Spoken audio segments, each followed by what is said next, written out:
So we can do what's Hondo on the mic. From Leo's Paradise, random stream drop like a Dragon Ball fight. No lie, plan stream stacking up, but here's a twist in time. Freestyling on the deck like Luffy's punchlines. Up the channel's faceting, Zoro sword swings. Gaming pop culture, it's the chaos he brings. Talking movie reboots, superhero hype. Hondo passing the mic, now Bishop's in sight. Cutting clips clean, frame by frame, high align. Laying bass lines heavy, keep the rhythm divine. Dropping 5 videos, can't keep up with the pace. Pass the mic back, Leo's leading the chase. Off the rails, no script, just a freestyle ride. Nerdcore king, let the randomness collide. Planning on Leo's got the flow to entice. It's words of paradise, the chaos comes to life.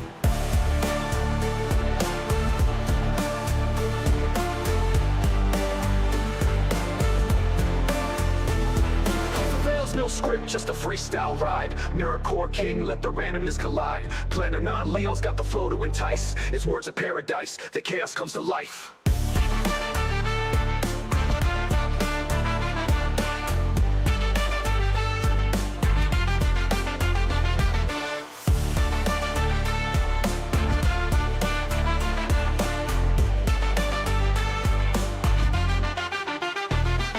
The rails, no script, just a freestyle ride. Nerdcore king, let the randomness collide. Planning on Leo's got the flow to entice. It's words of paradise, the chaos comes to life.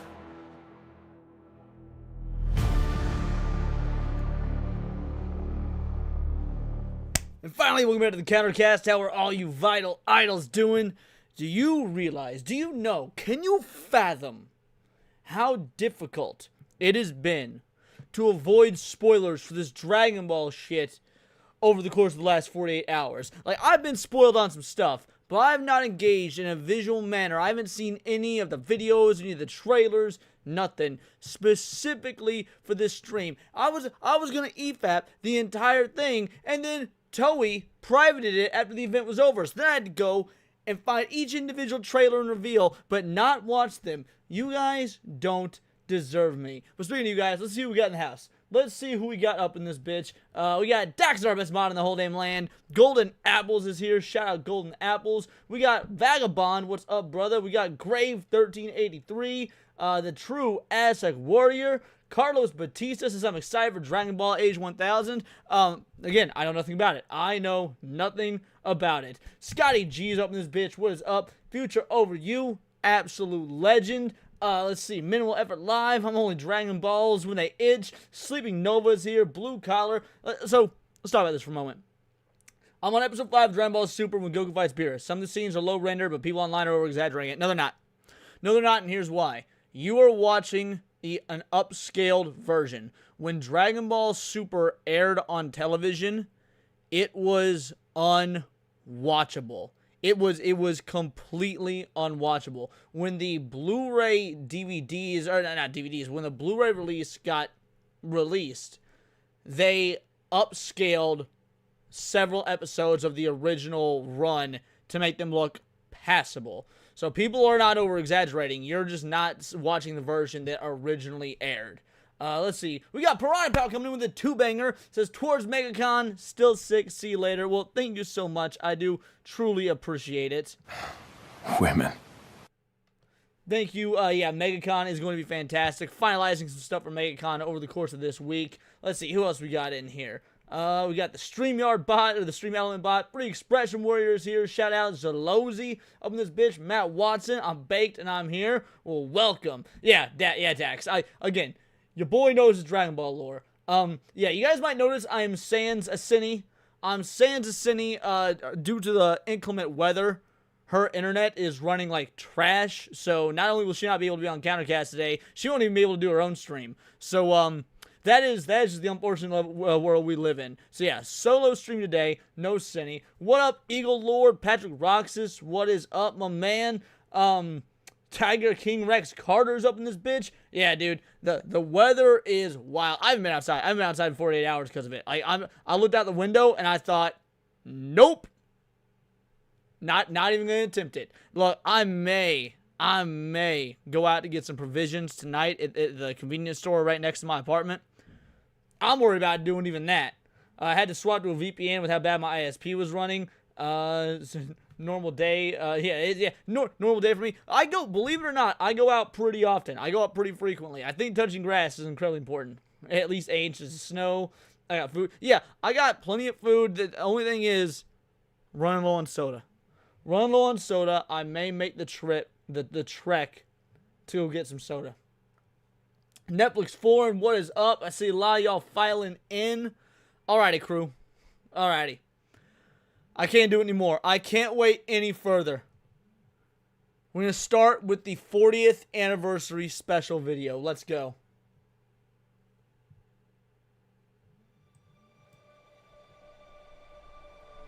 R.I.P. to the GOAT, to the legend.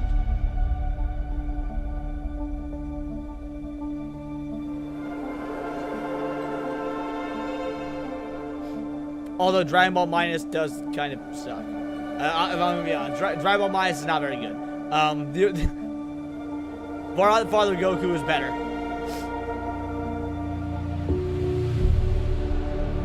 Well, it's telling the story chronologically, Dax, is what it seems like, and this is canonically where it starts. Dragon Ball Minus is the canon one.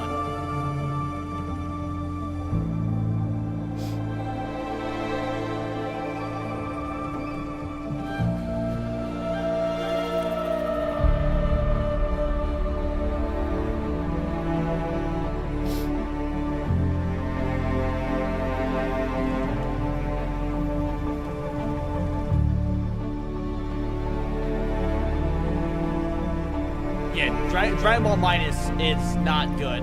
The retcons really fuck up Dragon Ball Minus. Bardock the Father Goku is far superior. Even Bardock isn't as cool.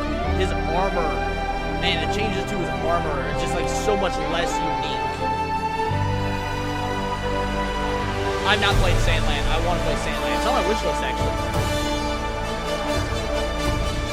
Here it is, baby, the 40th anniversary of the greatest IP of all time.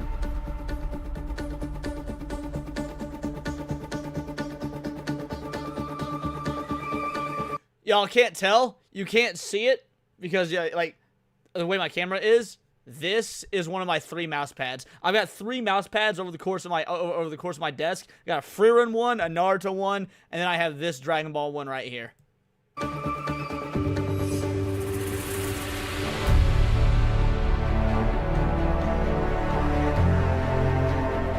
The visuals on this are gorgeous.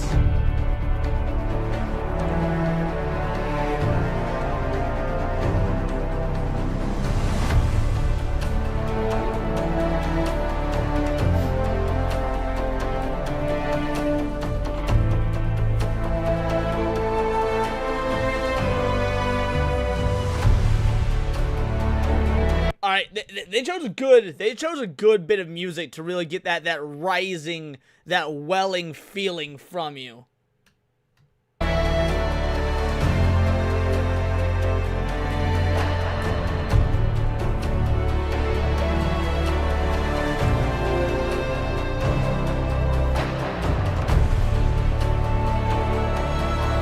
heard a lot of people were saying that they use AI in this. I don't know if it's true, and even if it is, I don't care. Like, this is beautiful. This is great. This is doing everything I want to do. This is evoking, like, 40... It's doing its job. It's evoking 40 years of the greatest journey that Japan has ever told. If they used AI in this, they used it stunningly.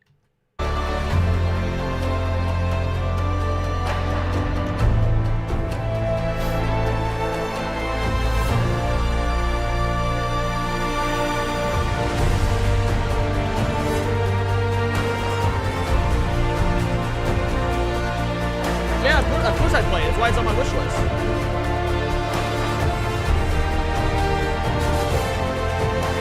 Like, the 3D rendering here, with the way the camera's panning up, I'm gonna roll that back. Like, watch the way Cell and Goku's arms just sort of jut out. It blends the 2D and 3D beautifully.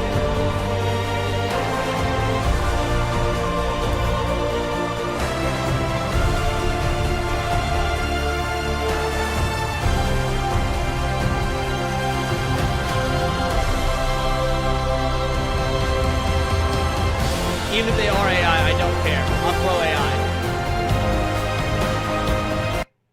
They actually look at this. They translated it as Vegerat the way it's supposed to be. Holy shit. I could be wrong. This might be the first instance, at least that I'm aware of a proper English adaptation of it, calling it Vegerat. Yo, we got a Hypno Raid. Shout out. Thank you so much, Bigot Army.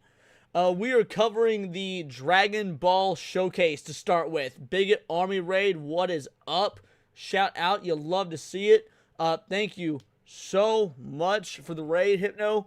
Absolute legend. Yeah, we're covering the Dragon Ball 40th anniversary event. Yo, I can't believe they actually put Vegerat. That's so cool. That's so awesome.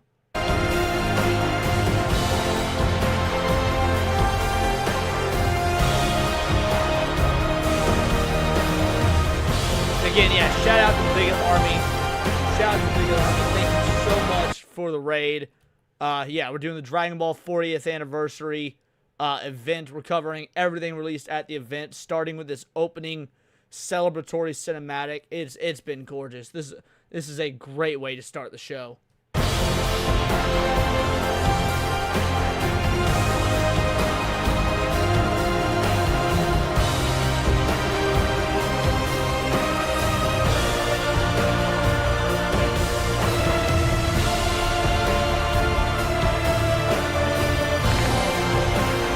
Omega for a 2-banger says Hypno says you gay. That's why he loves you. I love, man.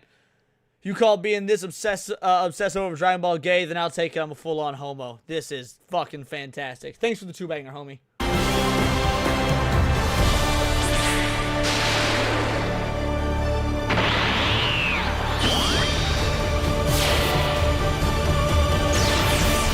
Yes, ending on Ultra Instinct, baby.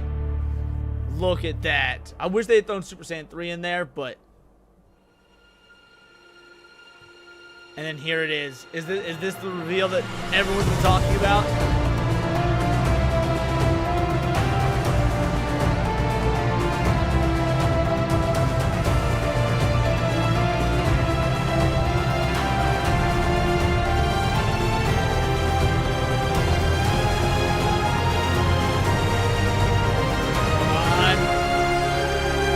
Goosebumps, baby!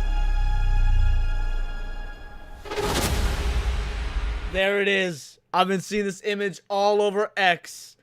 I've been seeing this image all over X, all over YouTube. I knew it was real. This is one of the things. I got spoiled on this while the event was happening and the goddamn, while Saturday Night Hypnosis was going on. Oh, I'm so here for it. I can't wait. I can't wait. The Galactic Patrol arc. It's finally here.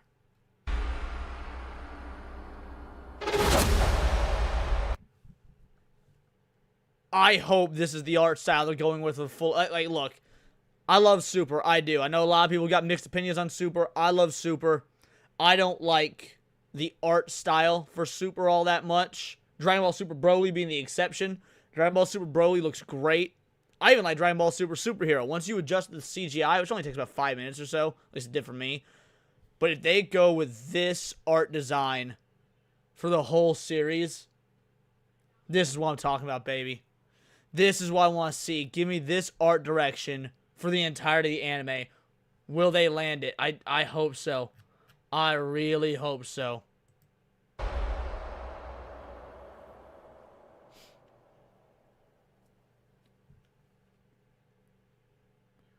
Alright, so that was the special video. That was what they opened the event with. And they also gave us some DLC for Dragon Ball Sparking Zero. Now, I won't lie, guys. I fell off Sparking Zero. I like Sparking Zero. I had a blast with it for all of like a week when it came out. But it just doesn't have the replayability I want to have, man. It doesn't have the replayability. So we'll see if some DLC will add some replayability. Let's check it out.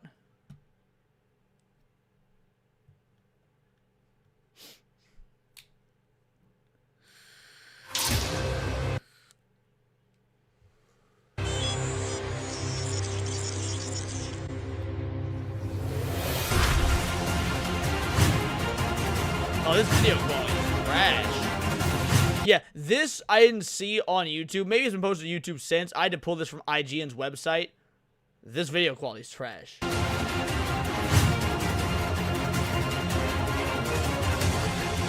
Yeah! Goes higher and higher! Oh, they're giving us a... Why are they giving us an English trailer? Fuck, I don't want to hear Sean Schimmel's gay-ass voice. I'm going all out!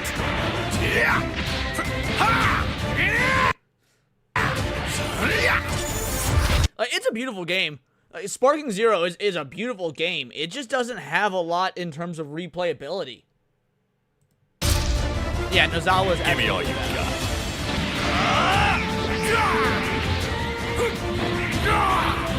Just die already! IGN's You website face is the fucking Demon long. King himself. I shall rend you limb from Thank limb. God this is a short trailer. If I pause it, hey, pause on 17, nice. This might actually be fun. Behold, this is what the ultimate android looks like. That's the big reveal is Super 17, the most overinflated, worthless villain in all of GT. Okay, sure, why not? Nowhere to run! Disappear!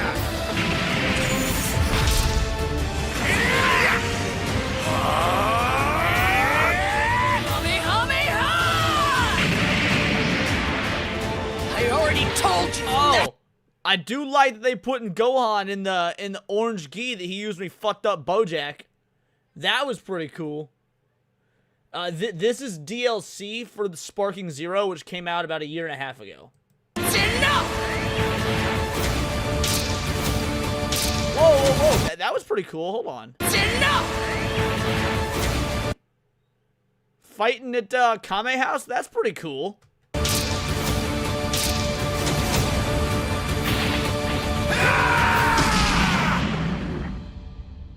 Yeah, I didn't know this game was still getting support. I'll be real. I thought this game fell off. I am pretty surprised by this. Yeah, not a lot there though. I'll be real, not a lot there. Like so far, I'm gonna need to see more. That's not enough to get me back interested in the game. Maybe if I see the DLC on sale during like a Steam sale or something, I'll get it and go back to it. But I'm with Dax. It's not as good as. I wasn't a huge fan of the Budokai Tenkaichi series compared to just the regular Budokai series. Like I prefer the Soul Calibur-esque Dragon Ball Budokai games as opposed to Budokai Tenkaichi. But yeah, this one wasn't even as good as Tenkaichi 3, which I think is honestly a bit overrated. I think that maybe that's a hot take, but I find Tenkaichi 3 to be a bit overrated. Now this, on the other hand, Dragon Ball Super Beerus. I heard this was announced. I have no idea what it is.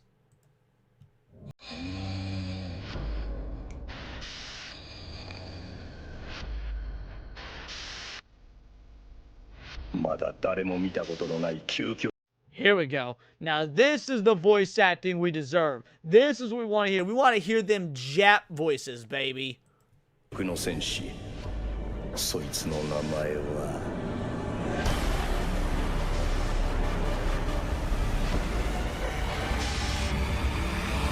スーパーサイヤ人 Original work, story, and character design by Akira Toriyama. So I guess they're sticking with that instead of the Toyotaro stuff. That's interesting. ゴッド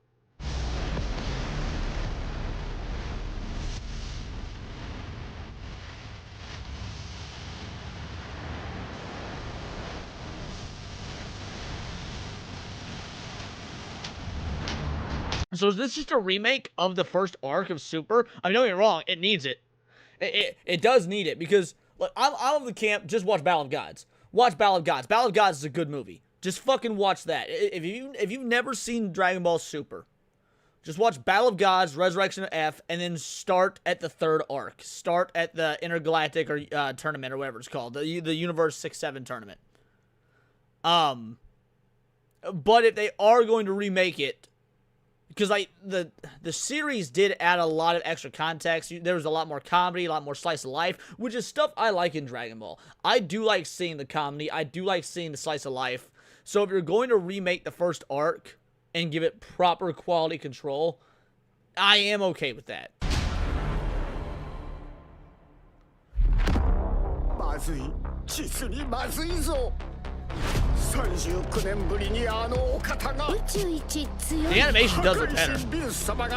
The animation looks notably better. 破壊の神様地球の諸君とわにさようならこのままでは地球はなくなってしまう僕はね Piccolo looked kind of rough there. このままでは地球はなくなって Like, this is an improvement over early Super. It definitely is. Piccolo does look kind of rough. しまう僕はね眠いんだよ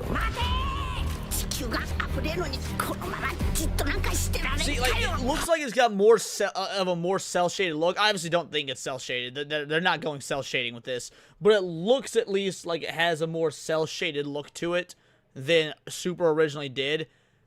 I'll take the improvements where I can get them. See, I saw people throwing a fit about that image. That is notably improved over the My Bulma scene from the anime. Hold on.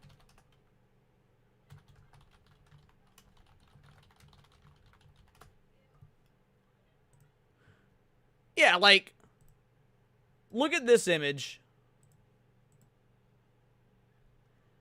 And then compare it to this. This does look better. This looks more...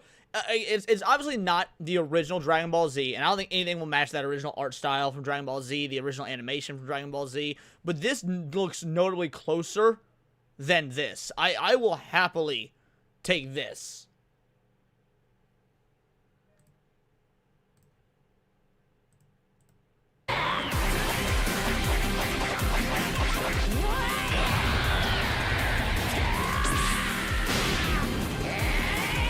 Alright, so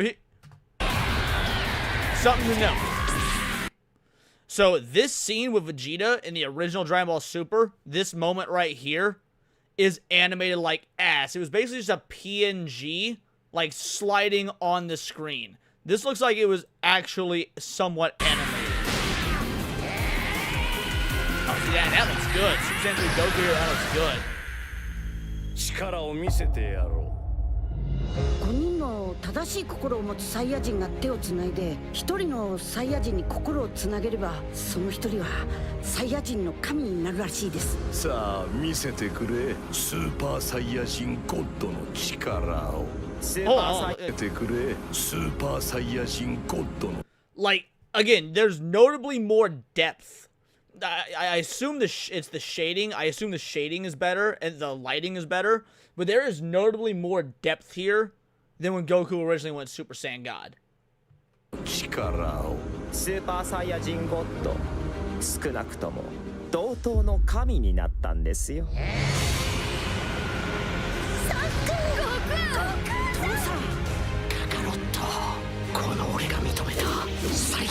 Oh, just hearing Vegeta say that gives me chills. Like, I know that, again, is this a cash grab? Yeah, I'm gonna be real. This seems like a cash grab. Bruce Fields, he is. When Goku goes Super Saiyan God, he slims down. Like, that was an intentional art design choice by Akira Toriyama. He wanted Goku to slim down. So Goku did look skinny. That's by design. I know this is a cash grab. I'm not so ignorant as to think so. But still, hearing Vegeta say that, you know, oh, Kakarot, the strongest Saiyan I've avowed, there's conviction in the voice acting at the very least, and that's good.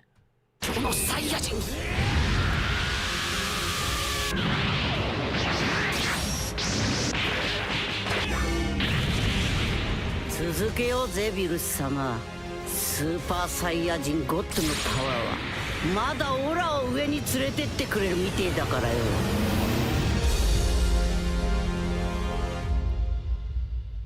Yeah, I want us, if they're going to be doing this, I want new content from it. Maybe seeing more, more from Peter's perspective. Again, keep the gags and the slice of life stuff. if they're going to be redoing the first arc of Dragon Ball Super, then it definitely needs to be justified. Let's see. Your number one Kakarot, but also fuck you, Prince Vegetable's right. Something mentioned in Battle of the Gods movie, I think I missed that. No, it was never, so Master Roshi makes an offhanded comment. Master Roshi literally says it looks like he's dropped some weight. But the idea of it being, the slimming down to the character model, that was just something that Akira Toriyama said in an interview after Battle of Gods was, after Battle of Gods was released. But yeah, Master Roshi does make an offhanded comment about it. What up, Zach? 破壊神はね、怖いんだよ。 Like, if this is a limited run, 12-episode series, I'm cool with that. I am. I'm definitely cool with a limited run, like 12-episode series, 22-episode series, something that fleshes stuff out, redoes the animation, maybe gives other characters a bit more to do. I got no qualms. Oh, it's 6 episodes? It's confirmed. Alright, 6 episodes. That's like, you know, that's an hour and a half, give or take. 2 hours. So it's about 30 minutes longer than Battle of Gods. If it's gonna be 30 minutes longer than Battle of Gods, again, they've really got to justify putting this out. I'm happy it's coming out this year. Fall 2026, we ain't got long to wait. Like, fall 2026, that's a fair release. They're not going to be able to add much if that's the case. Well, unless they cut unnecessary fat as well. Yeah, I'm interested. I'll reserve judgment. They've got a lot of work to do following up Daima. I think Daima was really good, was really fun, was beautifully animated. Daima is the sort of Dragon Ball story I love to see. So we'll see where this goes. And then, last but not least, the thing that everybody... This is the biggest announcement besides Super coming back with the Galactic Patrol arc. This is the announcement that's got everybody hype. Dragon Ball new game, Project Age 1000. Age 1000. I have no idea what this is. Let's go. First time view.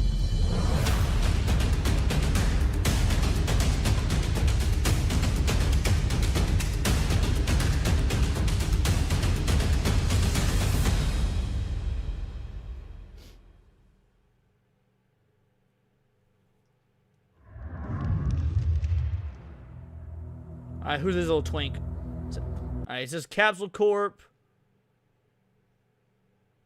GS. Is that a reference to something that I'm unfamiliar with?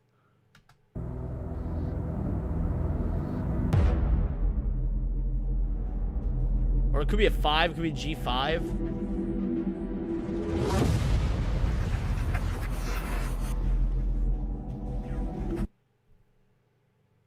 Now, why they represent Akira Toriyama? He no shade. He's the GOAT, but he's dead. This would have been, I would imagine, unless this has been in the works for a while, this would have been all under Toyotaro.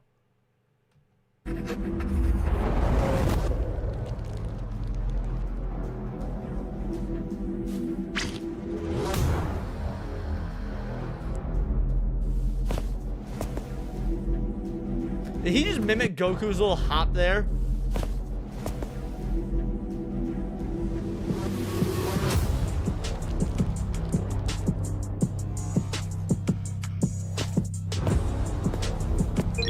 I like the animation style. I do. For a video game, this works.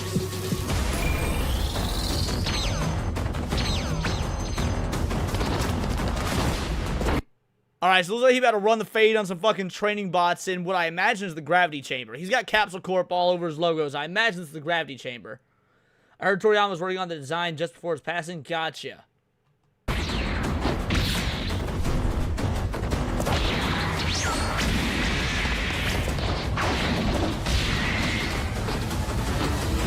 animation's fluid. I like that.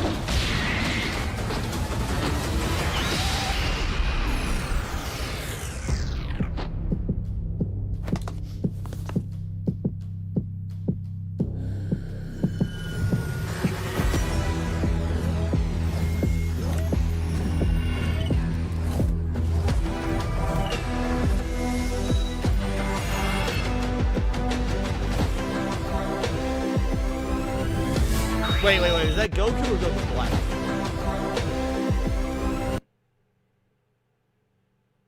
So it doesn't. The gi is a little off, it looks like, but I didn't see the Katara, so it's not Goku Black, but there's some extra ruffles and stuff around the gi.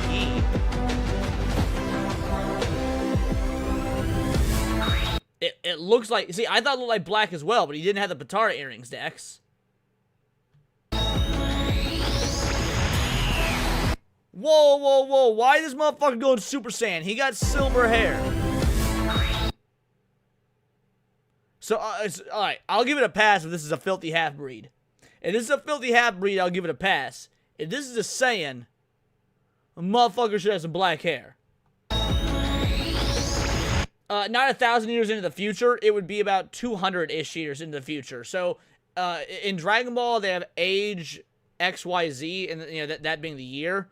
And Dragon Ball takes place in the like the 780s through the 820s or so. Dragon Ball age 1000 would be about 270. Yeah, exactly. 200, a little bit over 200 years, exactly.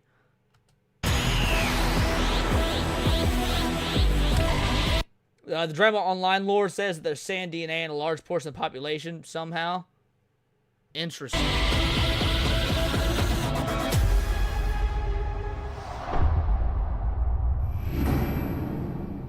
Uh, 2027. Why we gotta be waiting for 2027? And a year full of AAA games like dog shit, and all we have to look forward to is indie stuff. And we can't get this in 2026? More information about Dragon Ball Games Battle Hour 2026, scheduled for April. Okay, alright, you know what? We'll get more information on this in April. I'll be covering it then. I really hope this is just, like someone said earlier, I think it was Dax, just a generic create a character and not with the actual character. Like, the design's just is kind of meh, kind of bland. I'm hoping the bland design is because you've got a create a character thing going on.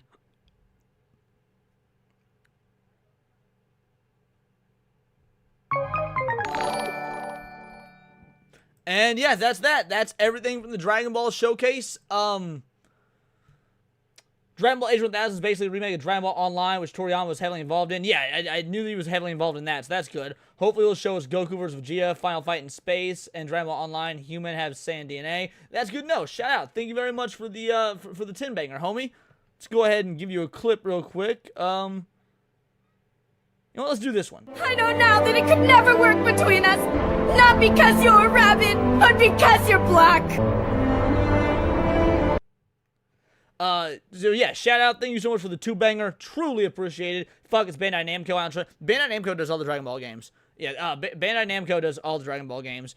I'm gonna be real, guys, this was a little underwhelming as a 40th anniversary event. Like, the game seems awesome, and I'm so stoked for the return of Dragon Ball Super with the Galactic Patrol arc.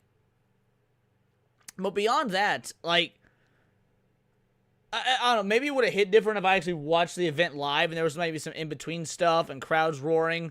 But, look, the Beerus Limited Series is a nice idea. We'll see if it pulls off the execution. You know, it's nice in theory, but we gotta see how the execution lands. I don't care at all about the Sparking Zero DLC. So, yeah, this seems to be a mixed bag. I'm a little underwhelmed. But also, nothing really reads as a cash grab except the Beerus anime. Like, you know, now you could say the Sparking Zero DLC is a cash grab, and maybe that's true. If it breathes new life into the game and actually gives it some semblance of replayability, then I'll look at that as a W. But the Galactic Patrol art coming back, that's fucking hype. That's awesome. Now I'm really curious what the actual animation quality is going to be like. Really curious what the animation quality is going to be like. And then I want more info on this game. This seems like a really cool idea, especially if it's based on the Dragon Ball Online stuff, which Xenoverse 1 and 2 took a lot from. But those are still, I mean, me and Dax have had a long conversation about the Xenoverse games, and you know, where we stand with those and how we feel about those. I'd have more hype for the game if it was released sooner.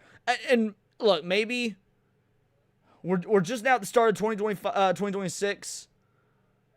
Maybe they'll drip feed us some good information about the game. We'll definitely know more in April when they do that event, and I'll reserve more judgment for there. Will we also get to see Black Frieza? Well, not in the Galactic Patrol arc. Black Frieza doesn't come about until after the Moro arc. But if they continue with Super, and if they actually start following the manga, then we will eventually get to Black Frieza. Yes. Should you get I've never played Cobain. I don't know. Alrighty. So there's the Dragon Ball Showcase. We're wrapping up on that. Final thoughts. I'm a little underwhelmed. I'll give it a, 5, maybe 6 out of 10. It's got enough good information, but I was wanting more hype. I was wanting more hype. So we'll see. I'm just glad that Dragon Ball seems like it's on the verge of coming back. Hopefully it'll shut up these shonen tard fanboys that are, new gen anime fans that don't understand or respect the history and the legacy. Butterframed in Gold coming in with a 5-banger by becoming a Vital Idol. You absolute legend. Shout out. Thank you oh so much. Holy shit, I'm gonna come. How many bananas? Yeah, 5 or 6 bananas. We'll give it 5 bananas and a plantain. That's how 5 bananas and a plantain. Alrighty. Moving on, because it wouldn't be my show. We can do some culture war shit. Small women are not children. Let's go. We're going to be looking at this Rev Says Desu video. The normal people are crashing out over this problem. Des. I hate when people say Desu. It's Des. In Japanese, the U would be silent. Rev says Des. Butterframed and Goldman for 2 months says, you're the first I've ever done that for, but I enjoy your commentary. Thanks a mil, homie. I appreciate that. Well, if you've got a Discord, make sure you join the Discord, dude. You might already be in there. We got so many folks, it's hard to remember who is and who isn't in there. But, dude, thank you so much. I really do appreciate it. Problematic female body type. Hey, what's up, guys? Riff here. Welcome back to another round of Twitter users treating fictional characters like they're real people and real people like they're fictional characters and getting mad at you for knowing the difference. So what's causing outrage this time in the realm of fictional content? Well, this time it is Frieren. This time people are... The hate for Frieren is some of the most forced hate I've seen in the anime community. Like, of all anime, like, don't get me wrong, I get called out for talking some ridiculous shit on things like Jujutsu Kaisen, Attack on Titan, Chainsaw Man, and fair enough. Those are trash anime, but if you want to call me out for calling out trash anime, fair enough. But the hate for Frieren, because of it being like right-wing coded or whatever, is so fucking retarded. You know good goddamn well that if Frieren idealized their leftist moral values, they wouldn't be calling Frieren fans pedophiles. The only reason they do it is because they don't like that Frieren has become this sort of like chud icon or whatever. Upset about character designs, in particular Frieren, because they believe her design is extremely problematic. Now, this is a very popular franchise, and when the anime came out... Also, in the chat, no spoilers for Season 2, because I know the Season 2, Episode 2 dropped yesterday. I was unable to... Me and Cindy are watching it together. I was unable to watch it with her, again, because of said internet issues. So I've only seen the first episode of Season 2. So no spoilers for shit that went down in Episode 2. And yes, not only is she an adult Melt the Sky, she's an elf. She's thousands of years old, or at least over 1,000 years old. And yes, Vagabond, you absolutely need to binge Season 1. I normally am not an advocate for binge watching. I hate binge watching. But, like, get the fuck caught up on Season 1 so you can watch Season 2. It is... Look, a lot of y'all know my stance on modern anime. I think that we are suffering through a deluge of sludge with modern anime. Because the problem is, back in the 90s and 2000s and whatnot, we didn't get a lot of anime, so everyone thought anime was just like some of those anime were the goats. And to be fair, we did. We got the goats. We got Dragon Ball. We got Yu Yu Hakusho. We got Full Metal Alchemist. We got Cowboy Bebop. We got Ranma 1/2. Dude, we got the goats back then.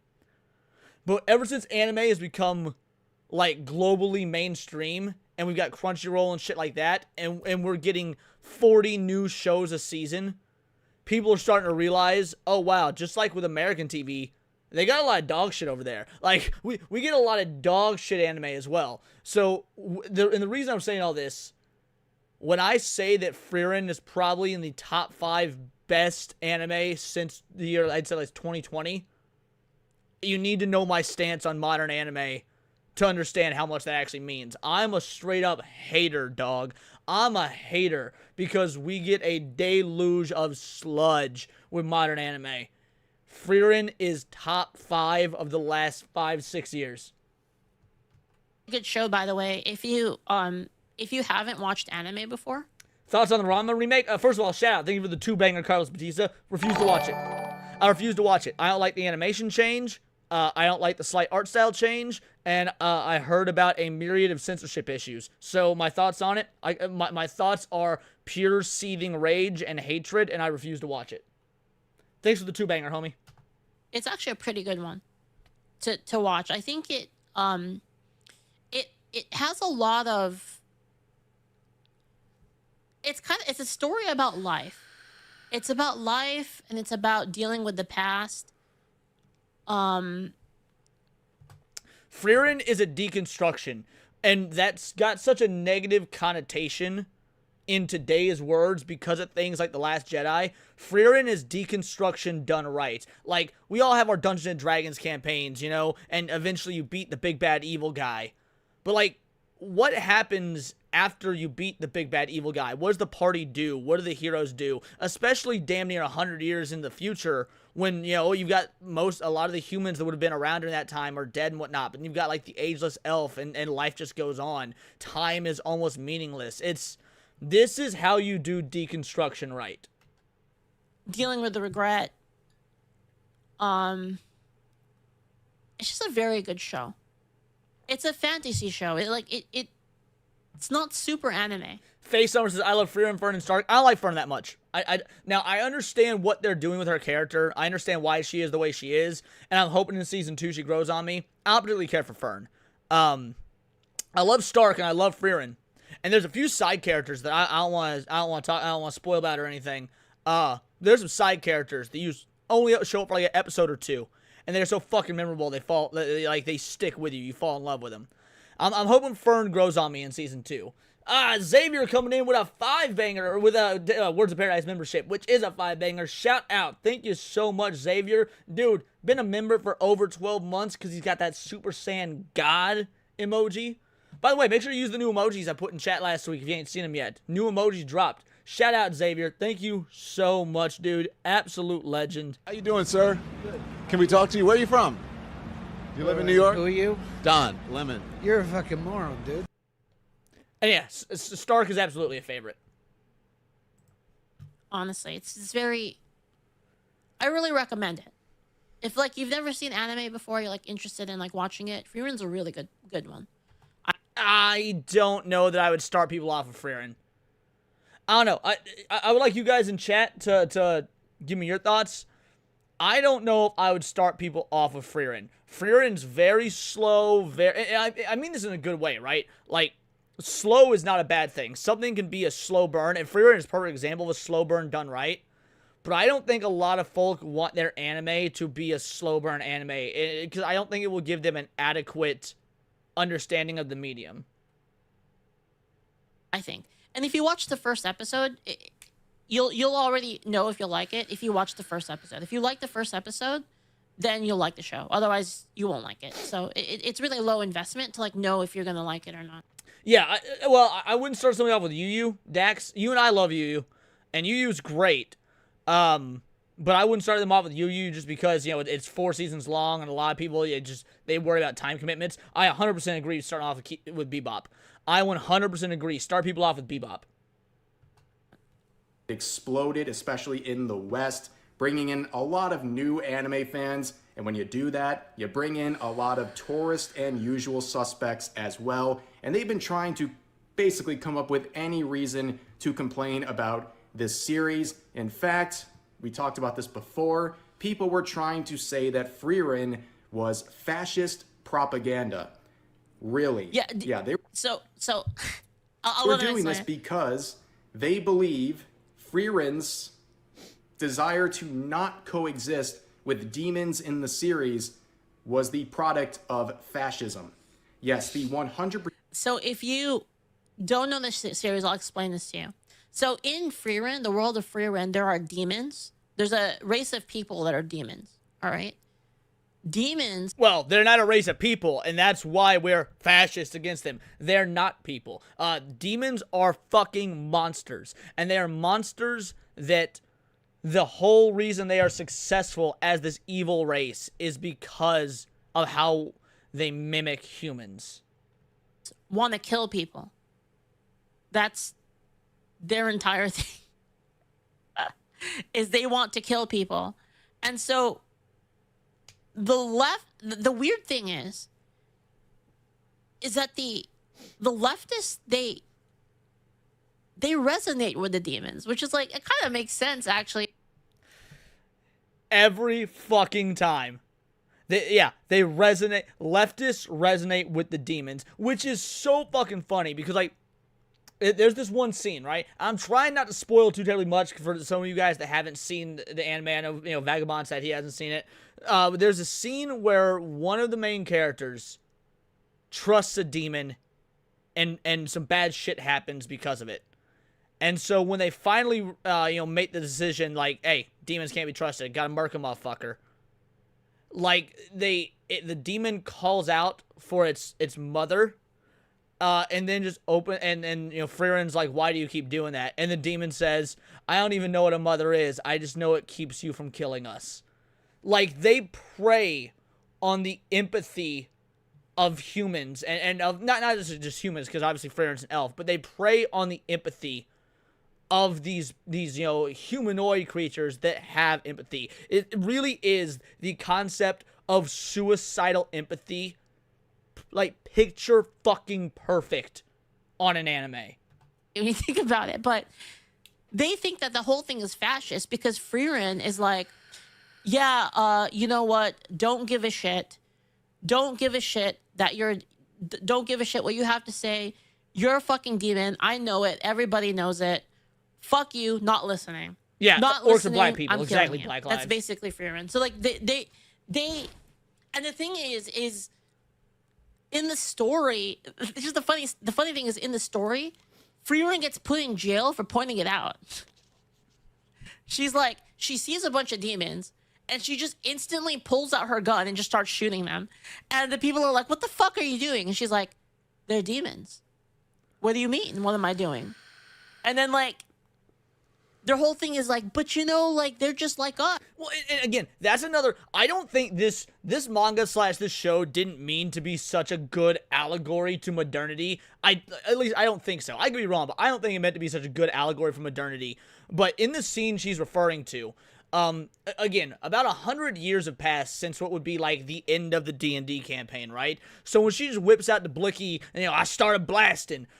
It's so great because the humans 100 years later who don't remember what it was like, under the demon lord and whatnot, they think they can coexist with the demons. It's such a, again, it's accidentally allegorical to modern day leftism because, hey, you know what? It's not all trans people, right? They're not all coming out and, taking advantage of our children and shit like that. It's like, no.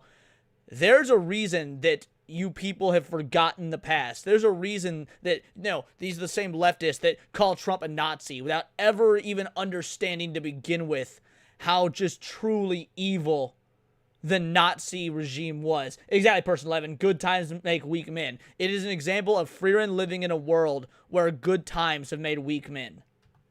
She's like, nope, they're not. They want us to die. They're not. It's like, it's actually really cool. Like, you should, it was a really good arc, actually.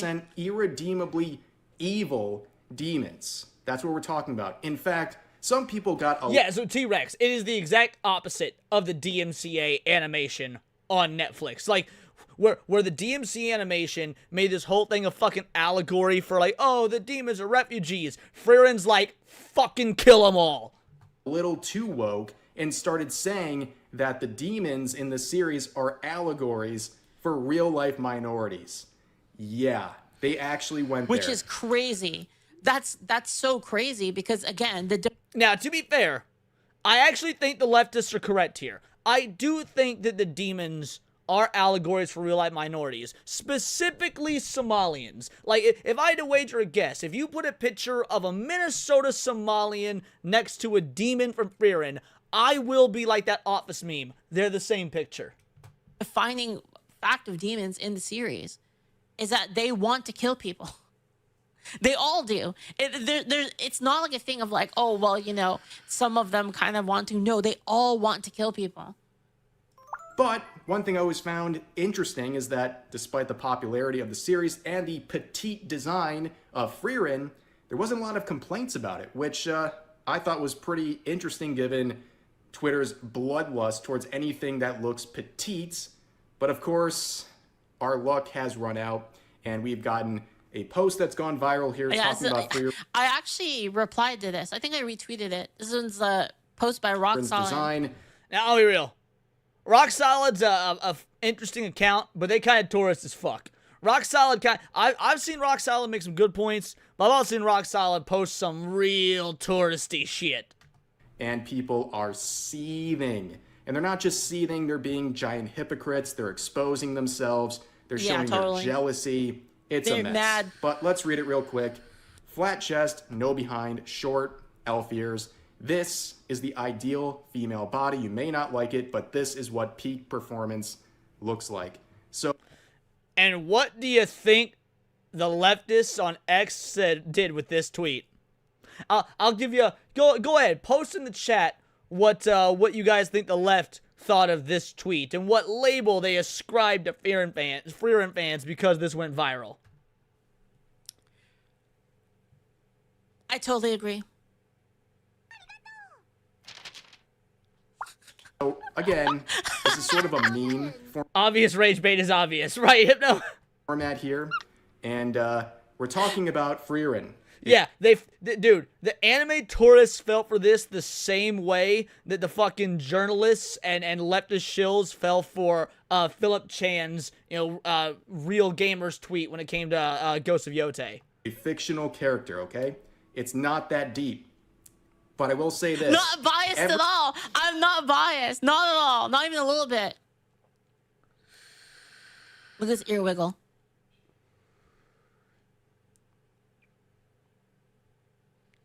Every single attribute listed here, I have made a video covering people using those descriptions to label someone as a predator when talking about fictional characters even. And you might be saying, Rev, really? Elf ears?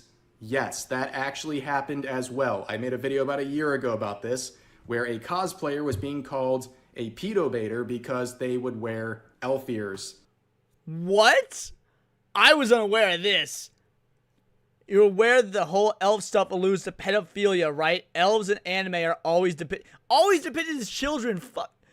Dude, yeah. Greek god over here. We got Greek god, the folks that would routinely just abuse and rape. Dude, you realize that Medusa in Greek, his name is Greek god. Let's lay the picture here, right? Medusa had sworn a vow of chastity to serve as like a servant to the gods. Poseidon was like, yo, I want a piece of that ass. And Poseidon just like viciously had his way with Medusa.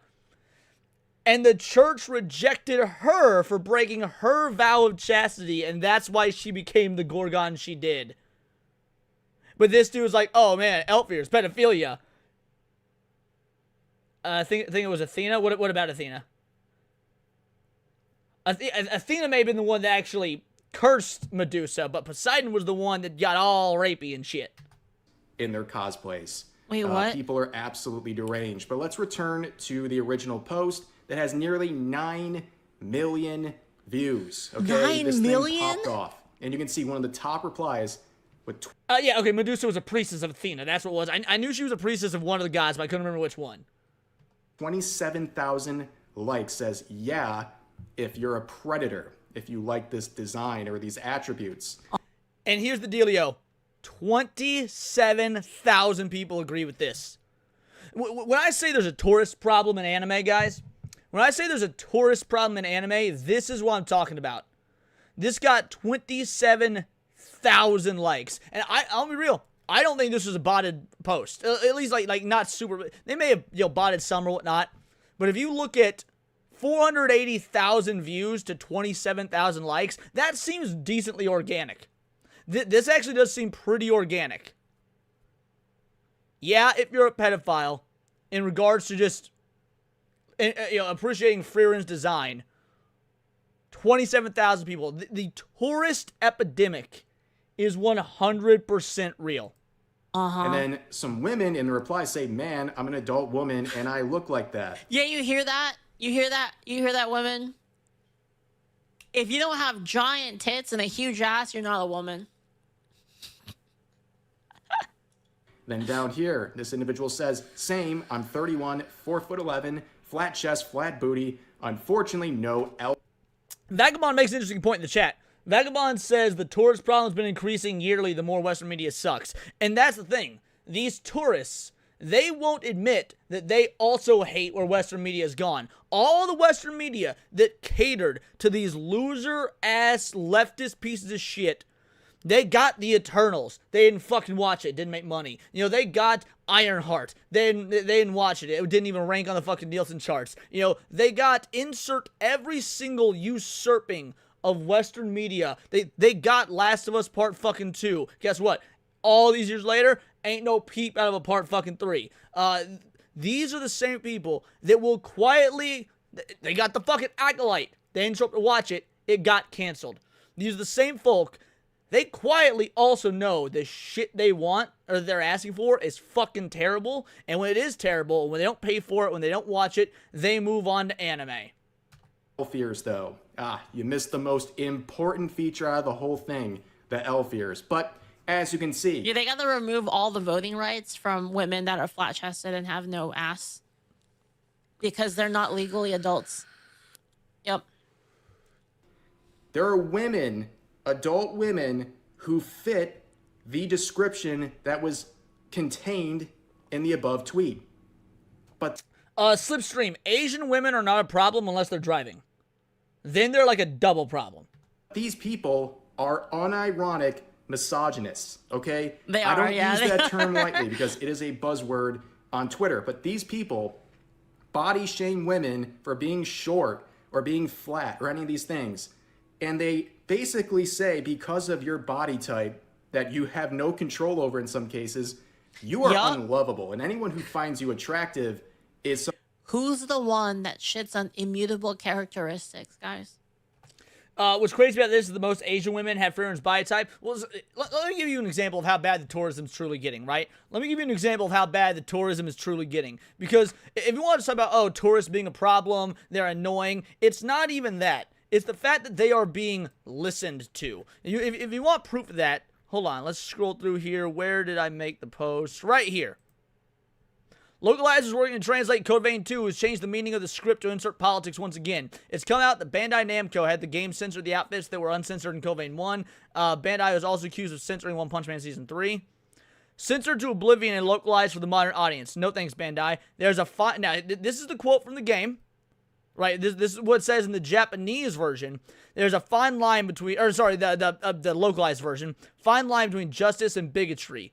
The Japanese directly translate as fine line between justice and madness.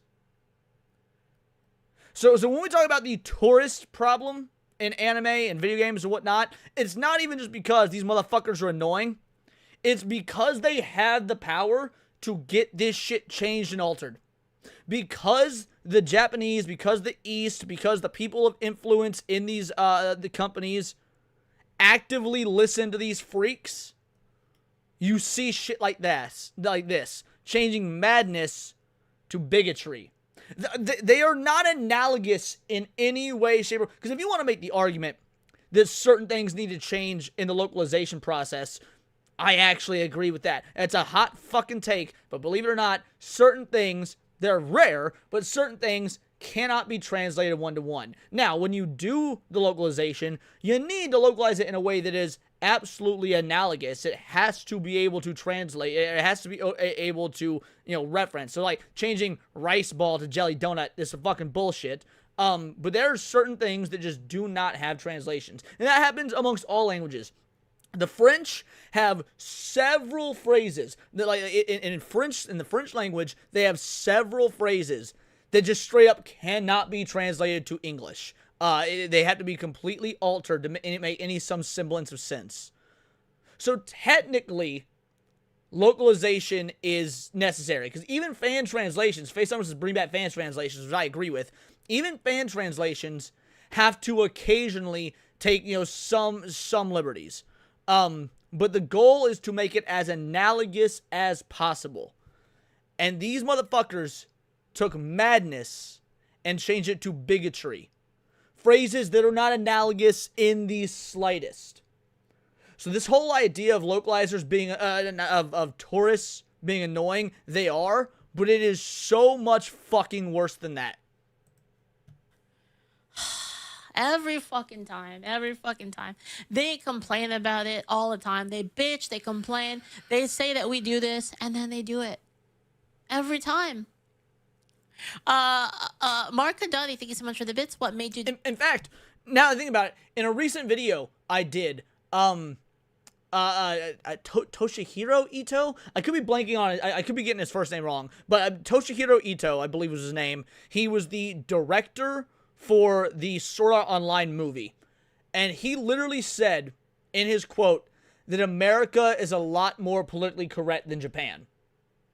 This is how they think. They're wrong, by the way. They're wrong. What Japan hears and sees and thinks is because this subset of these leftist freaks are so loud, because they are such a vocal minority, Japan thinks that the PC culture of America is the norm.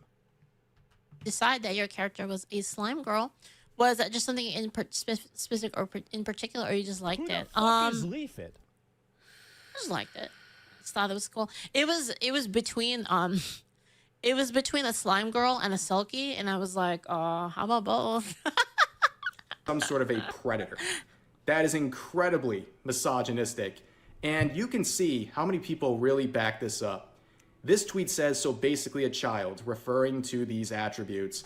Again, 2.9 million views, 93,000 likes, 3.4 thousand bookmarks. Now, maybe this is botted.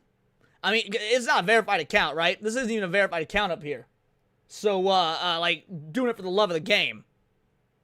I guess you guys can't see it because the way my screen's blocking it off. Hold on a sec. Not even a verified account. Just doing it for the love of the game. The Mervoff of the two-banger, big chest equals Gooner, small chest equals PDF. Can't win with... Exactly. There is no winning with these motherfuckers. And then next thing you know, like, big chest Gooner, small PDF. Like, next thing you know... You can't keep getting away with it! I'd fuck one of the robot dogs. I meant to play the robot dogs one first and I fucked it up. But you get the fucking point. This tweet got... Can you see it? 93,000 likes. I think if you want to keep your sanity, you're going to have to assume or hope this is a lot of botting.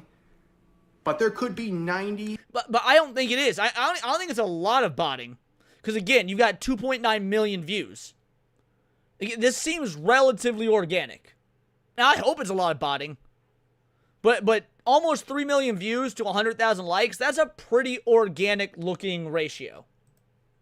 3,000 sentient human beings who liked and agreed with this sort of premise. Yep. And this tweet will be deleted, or has been deleted, but I got a screenshot of the community note, that's why they deleted it, by the way, reminding this totally sane individual that adults can have flat chests, flat waists, and be short without being a child. So, yeah. Also, again, we're talking about an elf in a fictional setting. Yeah, who's like hundreds of years old, by the way. Right? When was the last time y'all saw an elf in any form of fantasy that was a thickums, right? Like, aside from OG World of Warcraft, I really can't think of a time. Like, Tolkien elves are petite. Most anime elves are petite. Maybe I'm misremembering. But, like, give me some examples if you guys can think of any. When's the last time y'all saw a fantasy-style elf portrayed as a thickums? Yeah, besides plus-side elf, obviously. That's in the fucking title. Carlos Batista for a 5-banger. Ninja Gaiden 4 did it right. If you play in Japanese dub, the game uses the Japanese script in the subtitles, gets rid of the zoomer speaking. That's fucking awesome. That's good. You're right. Ninja Gaiden 4 did it right. That's what they did. Shout out. Now excuse me while I harass someone for having pronouns in their bio. Thank you for the 5-banger, homie.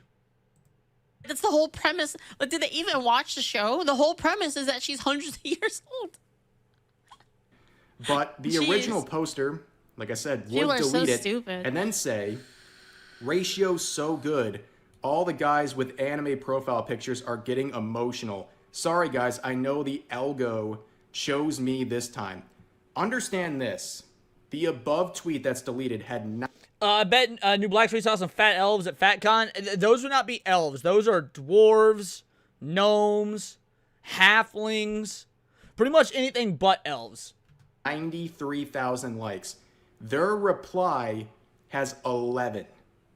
That's why people are accusing this of being botched. Anime dark elves are usually thick. All right, I'll give you that, Carlos. Also, thank you for the 2-banger. Appreciate you. Dark elves usually thick. That's true. Dark elves usually got that thickums to them. Good point. This person in the reply underneath their own tweet is getting 11 likes versus the top that had 93,000. Make it make sense. But well, now, I will make it make sense. This could be a simple case of, because they're not a verified account, this, the reply to a viral tweet is not necessarily getting, is not gaining the same traction. It's being, I don't know if suppressed is the right word, because suppressed makes it sound like a, you know, like it's intentionally being done. Just algorithmically, since it's not a verified account and they didn't have the lucky blow-up tweet, it's probably not showing up in people's, you know, like For You or following or anything like that feeds. Now, to be, it very well could still be, the original one could be bots. Like, it could absolutely be botted to hell. But you could be an unverified account and just get lucky with a tweet. So, this one I'm not sure about. And this hey, Falcon, thank you. Thank you so much. Thanks for the follow, Panda as well. Thank you. All this cornball here replies to this individual saying, "Dog, we know you botted this." And they say, "Do you envy me? Do you want me to buy you some for your post too, my little Omega?" And then posts characters that would fall. It sounds to me like they actually meant to botting it. Never mind. Sounds to me like that's a self-report right there. All under the exact same description that they labeled as something that predators are attracted to. Do you want to know what an Omega is? Chat. Okay. What he means by my little Omega, by the way, is there is a subgenre of female women's erotic fiction called ABO, which stands for Alpha Beta Omega, and Learning with Leaflet. Okay, I was unaware of this. Omega. So there's 3 kinds of guys. There's alpha males, beta males, and omega males. Omega males can get pregnant and they go into heat. Fucking what? First of all, what do you mean they go into heat? Like they're fucking farm animals? Proof that I've not actually read Morning Glory Milking Farm. Also,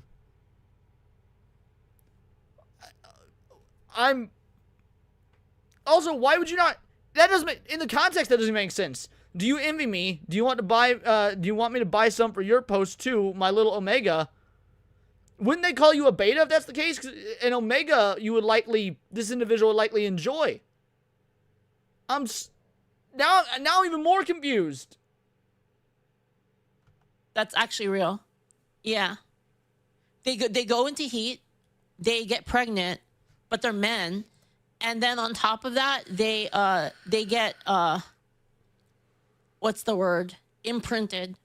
They get imprinted. So like if they get came on, they get like imprinted, where they like.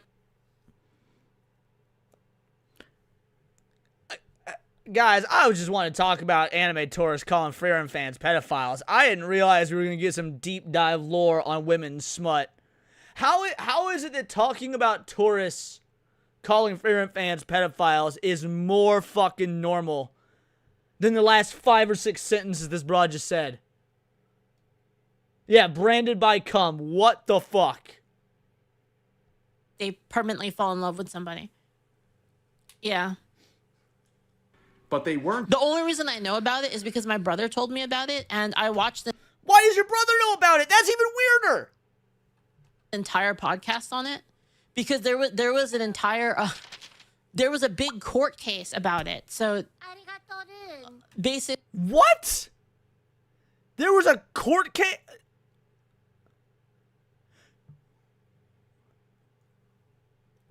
I hesitate to open the Googs and type in court case branded by cum.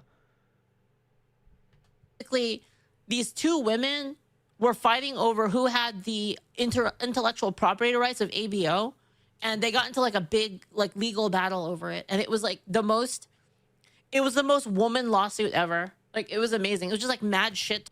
Hold on. Female lawsuit over ABO women's, let's see, fiction. Oh, I really hesitate to open this. Wait, no, okay. We'll just look at the AI overview. The 2020's Omegaverse litigation involved author Zoe Ellis filing lawsuits against another author and publisher over alleged abuse of Digital Millennium Copyright Act takedown notices regarding ABO erotica. The dispute centered on whether similar kink-laden tropes in fiction constituted copyright infringement or shared fan fiction-derived genre elements. Author Zoe Ellis claimed her books, including Crave to Conquer, were unjustly targeted with DMCA takedown notices by competitors claiming ownership over the Omegaverse genre. The genre involves specialized tropes, alpha, betas, omegas, originating from online fanfiction, making copyright ownership difficult to define. The takedown notices, often managed by companies like Blushing Books, cause significant disruption, with books disappearing from e-readers or consumers who purchase them. This case highlighted the tension between traditional copyright law and the collaborative, fan-driven nature of the Omega genres. A feud in wolf kink erotica raises a deep legal question.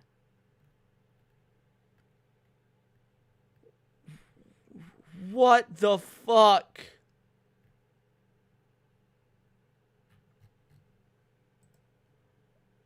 Bro, women shouldn't be allowed to write books no more. Like, I already believe they shouldn't be allowed to read. Now I believe they also shouldn't be allowed to write. It was incredible. And so, like, I listened to the entire podcast about it because it was so fascinating. Done there. They said, no way these dudes really think I want to be. Thanks to Ask a Lore question. They can get pregnant. That's what happens when you skip leg day, says PS. While Vingban says, leave the cursed knowledge to Kirsha, please. Urzat's luck. What a terribly unlucky time to start watching Leaflet tonight. Thank you, Urzat's, for the 300 bits. Thank you.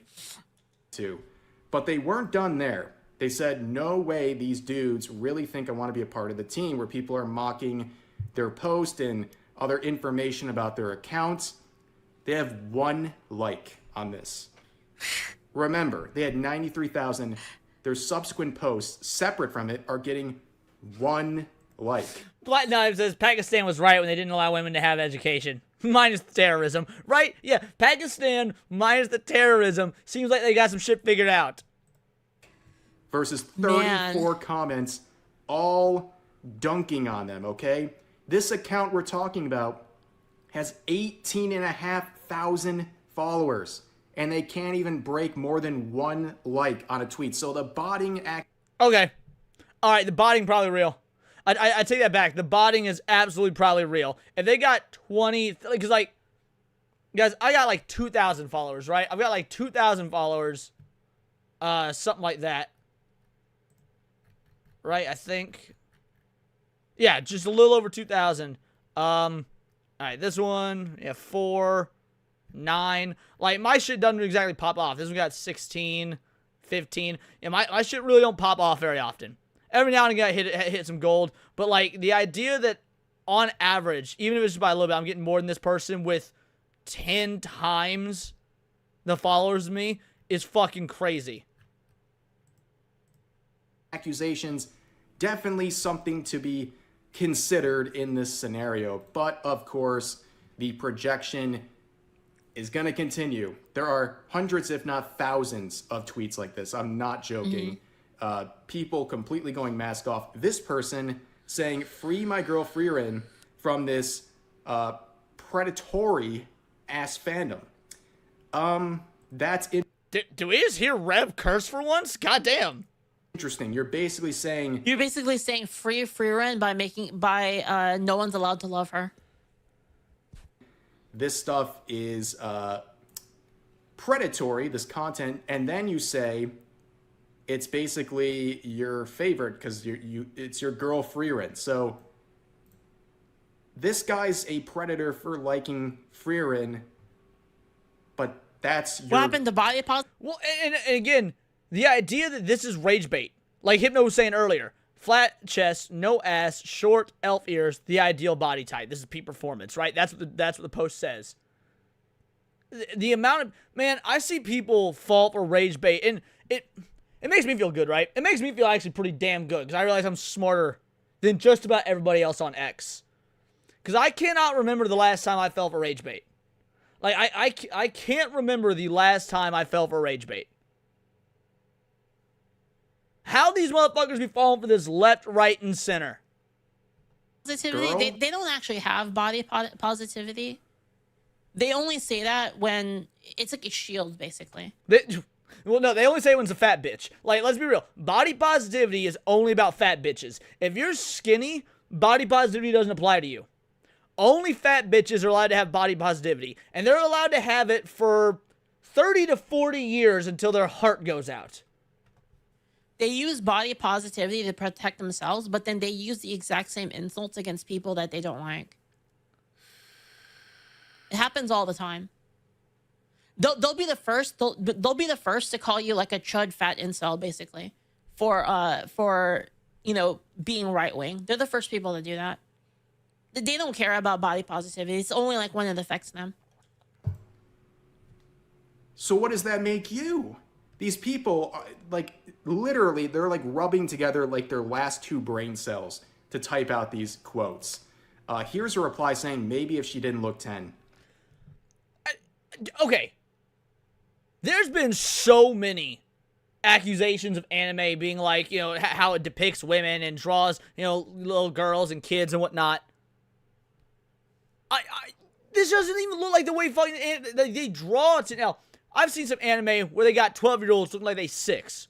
Goku's an example of this. When Dragon Ball starts, most people think Goku's like a 6, 7-year-old kid. Goku is 12 at the beginning of Dragon Ball. But he's drawn looking fucking young.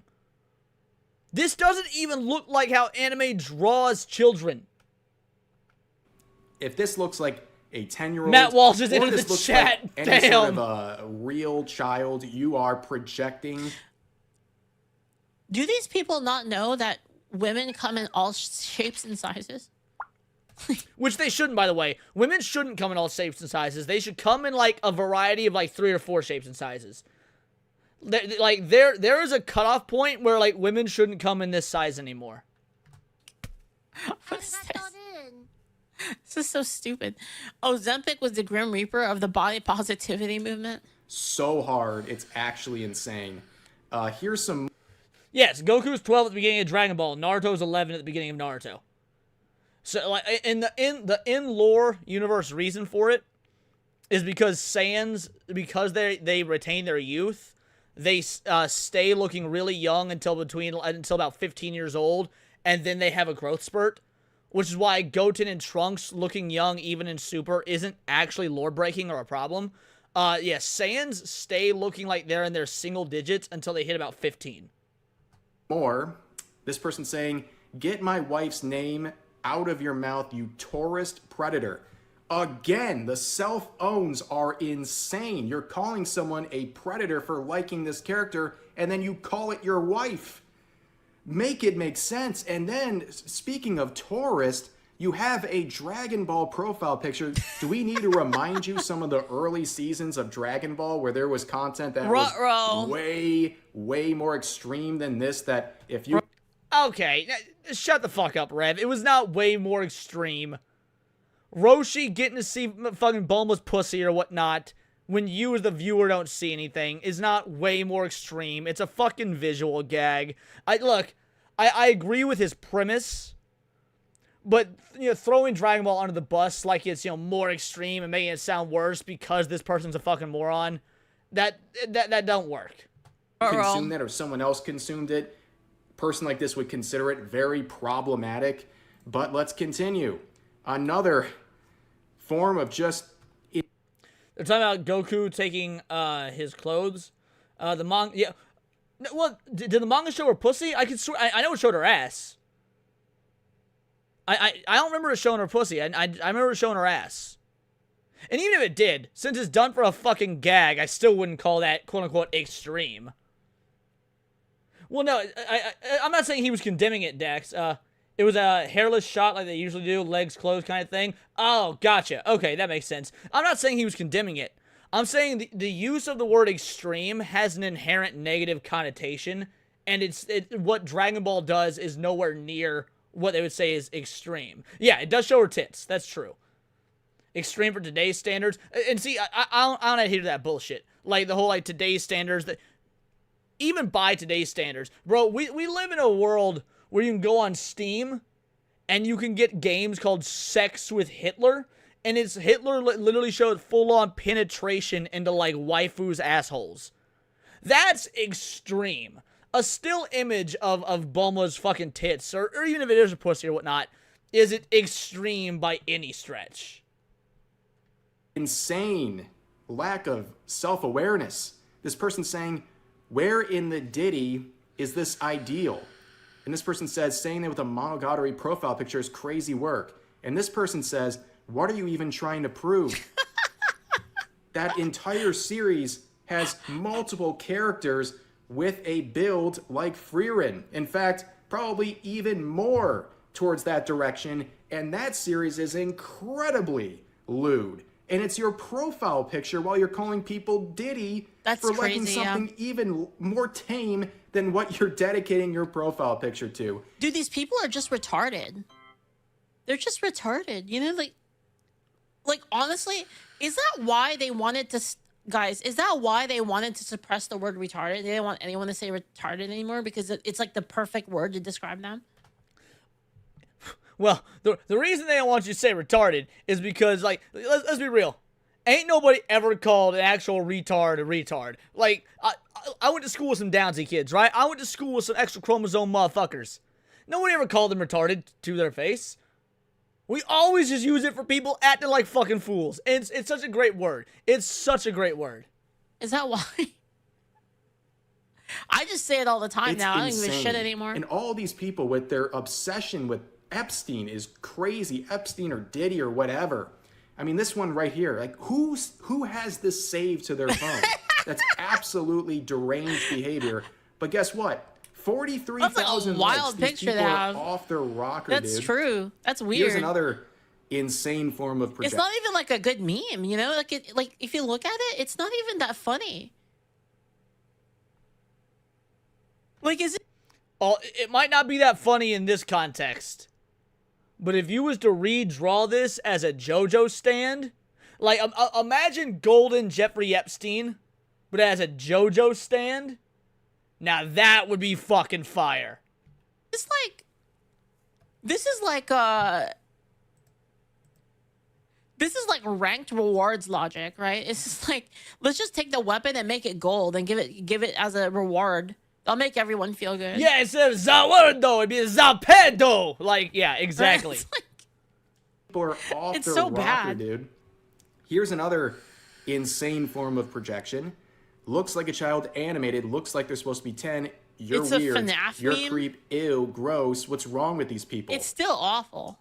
Then in the replies, Someone says she is perfect. And then the original poster says, I'm prettier. Posting an image of themselves wearing, I guess. All right, boys. Red flag. Red fucking flag. First of all, this very well might be a dude for all we know. But all these plushies laying around. We got boxes, an unkempt room, an assortment of plushies, Hello Kitty fucking, not really a nightgown, pajamas. This is a red flag. At Sanrio while being petite. What are we doing? Is it jealousy or what? What is going on? It's and totally then jealousy. We have this. Sometimes it's worth Googling female anatomy, bro. A woman like that won't be able to carry a child for many reasons. Go get some treatment. Oh, okay. So what? So if a woman can't carry a child, she's not viable as a woman? That's interesting. That's interesting from the trans positive side. I was literally about to say the exact same thing. It's like, these people over here, sometimes we're Googling female anatomy. A woman like that wouldn't be able to carry a child. What do you fucking care? Your side aborts all of them. Isn't that weird? Isn't that crazy? Ain't that crazy, chat? That is like so transphobic. I know. What is this person What are even they talking about? Guys, guess what? Petite women, they can't have children according to... Petite, well, women, no children, nope. And you know what? Not romanceable. Because any woman that can have kids, not romanceable. This Twitter user. Also, by the way, Google... By the way, let's say you're a dude, and you already got kids. You want to find yourself a woman that can't have kids. Why? A, you ain't ever gotta wear protection, which is fucking based. And second, she'll be such an emotional wreck about the fact that she can't have kids, she ain't gonna spend time trying to fix you. Get yourself a woman that's infertile. If you already have kids. Can't have children, according to this Twitter user. Also, by the way, Google female anatomy. We're talking about a fictional character. Thank you for reminding me. What are you Sorry, even doing? Why are you going off about real people? And also, we're talking about, like, all this stuff, like, this is a cosplayer. This is someone making adult content. And they're doing cosplays of the series, Frieren. And now they're projecting over... This has been Life Advice with Leon. Like the stream for more life hacks. Exactly, Dax. This type of stuff. It's like the ultimate hypocritical behavior. But, of course, at the end of the day, this whole thing is very simple. And the original poster would follow up. Yeah, I got the mad strats, bro. To all the quote retweets, I will say, if you hear flat chest and no behind, and the first thing you think of is children, it honestly says it's true. A lot more. Yeah, dude, if someone says flat chest, no ass, first thing I think of is Madam Savvy. Like, I'll be real. If someone says flat chest, no ass, my first thought, Madam Savvy. Like that. I don't even know where on the list child comes, like, down, you know, it's probably, like, way fucking down the line of the list. I can tell you immediately, first thing I think of is Madam Savvy. Or about you. What do you mean R.I.P. Savvy's tits? She never had tits to R.I.P. Right? Yes, ladies and gentlemen, I think that is a good point to leave this video on. People on Twitter have, like, absolutely fried their brains. I don't even know. This whole video is filled with so many examples. And for anybody curious, this is why, you know, like Sevy over Savvy. Like, look, both are great. I love both Sevy and Madam Savvy. But if I had to pick between one of the two, obviously going Sevy. Because Sevy got the heavies. Like... Of hypocrisy, projection, even jealousy, all over someone describing accurately. That basically describes a lot of their ideology, to be honest. Projection, hypocrisy, and jealousy. That's pretty much everything. Dude, if you clipped that, post it in the Discord, I will send it to her. I will send Sevy's got the heavies. Absolutely. On the left, to be honest. You can describe everything on the left with those three. It's like communism in a nutshell, right? A popular anime character. So I guess Frieren is now problematic. Rip Bozo, I guess that's the way it is. Hopefully this kind of gets some people out of the way. You know, it gatekeeps, it filters people, and less people will be interested in the new coming season, which people are super hyped for. But yeah, can't wait to that's watch gonna do it for tomorrow. today's video. As always, feel free to share your thoughts about today's topics in the comments. Future Over You says, my first thought of no tits, no ass. My first thought is the hot fuzz shotgun loading. Shame. That's one of my favorite gifts of all time. Section down below. Hope you guys enjoyed the video, and I'll see you next time. All right, another good video by Rev Says Desu. Really enjoy Rev's videos. Please support the original creator. I'm gonna link it in chat for everybody. Speaking of, great video by Leaflet. We're gonna go ahead and drop that in the chat as well. At the end of the day, the reason I wanted to bring this up is because this seems like a small issue, right? It seems like a small issue.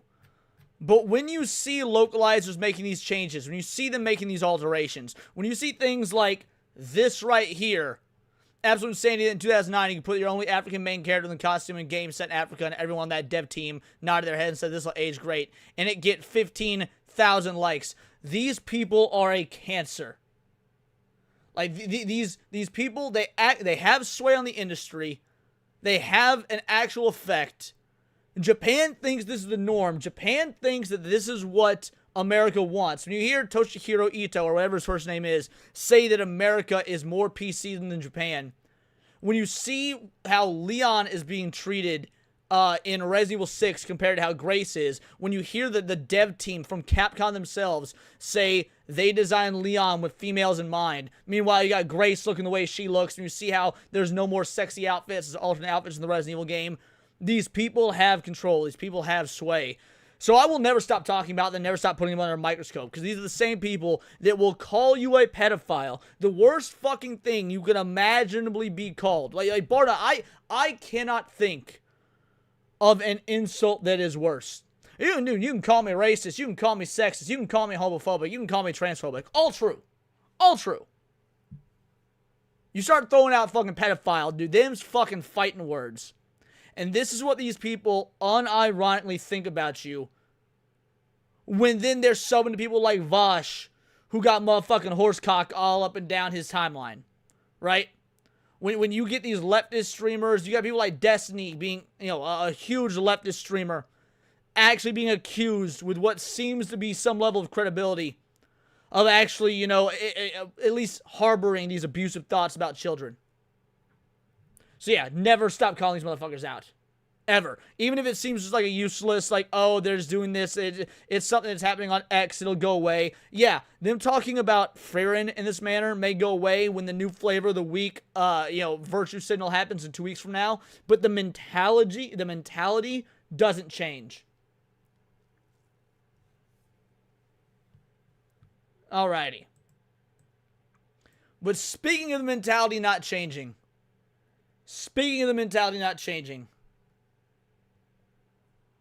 bro, 2026, man, might be the year of the chud.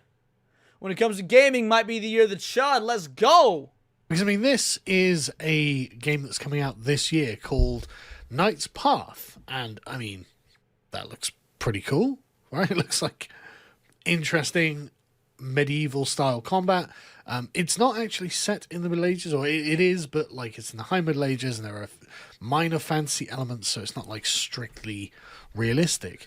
But it looks pretty good, and the reason that I'm talking about this is this game caused a bit of a palaver on Twitter. They posted this. All the freakouts over this image was insane to me. Because this just looks like a white girl version of Aerith.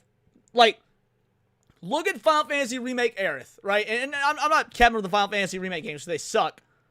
But Final Fantasy Remake Aerith. You look at this image right here. And then you look at this image right here. All this looks like is white girl Aerith to me. And these fucking nutbags all ate up that Final Fantasy slop, dude. They ate up the Final Fantasy Remake slop. They didn't give a fuck that it was in every way, shape, and form inferior to the original. Is it because she's a white bitch? Like, is that, are we seeing some racism here just because it's a white bitch? Like, this introducing Amelie, one of the female characters you can form a romantic relationship within the game. And there were some reactions to this. I mean, if you look at the quote tweets to this, a lot of them are, how dare you claim you care about medieval authenticity, and yet you made a picture of an attractive woman wearing makeup. It's like, well, okay, I've got some really bad news for you about the vanity of women. They've always worn makeup. All the way through the Middle Ages, women wore makeup. Going back into literally prehistory, women... I've heard that. I don't know if it's true or not, but I have heard that there's evidence that in, like, prehistoric times, women did, in fact, use primitive makeup. I don't know that that's actually true. I have heard that before. And even if they didn't, like, women having some sort of vanity to them is a biological imperative, and it is a necessity for propagating the species. Or makeup. Women have always been concerned about their looks, and that's just the way that is. But this got 4.5 million views, not on the back of that, but on the back of this. Obviously, someone came along and was like, I hope you'll have some LGBT representation in the game. Nope. No LGBT shit, because we don't give a fuck. We're fucking gamers. We don't want this to be Concord. We want this to be Knight's Path. And they just replied, we care about gaming and fun, not modern agendas. And wow, did that kick a few hornets there. Here's the dealio. This game do gotta be a success, though. This game absolutely has to be a success. Because when the Knight's Path devs come out saying shit like this, which is like a rallying cry for the chuds, if this game doesn't sell well, if this game doesn't do well, then like every single argument we made about things like Concord and Dustborn and whatnot can be used against us. Like, because this doesn't have the like global appeal of something like Hogwarts Legacy. Hogwarts Legacy was going to be a success no matter what. They could effectively say or do anything on either side of the political aisle. Hogwarts Legacy would have been a massive success because Harry Potter is one of the biggest fucking IPs in the world. But for something like Knight's Path, which is an indie game most people by and large probably wouldn't have heard of until the culture war started to blow this up, if folks don't actually show up to support and buy this game and stream this game and all sorts of stuff, that will absolutely give these deranged lunatics ammo. So I'm very curious to see how this game actually does. It already has over 10,000 wish lists. But here's the wish lists mean nothing. Wish lists mean nothing.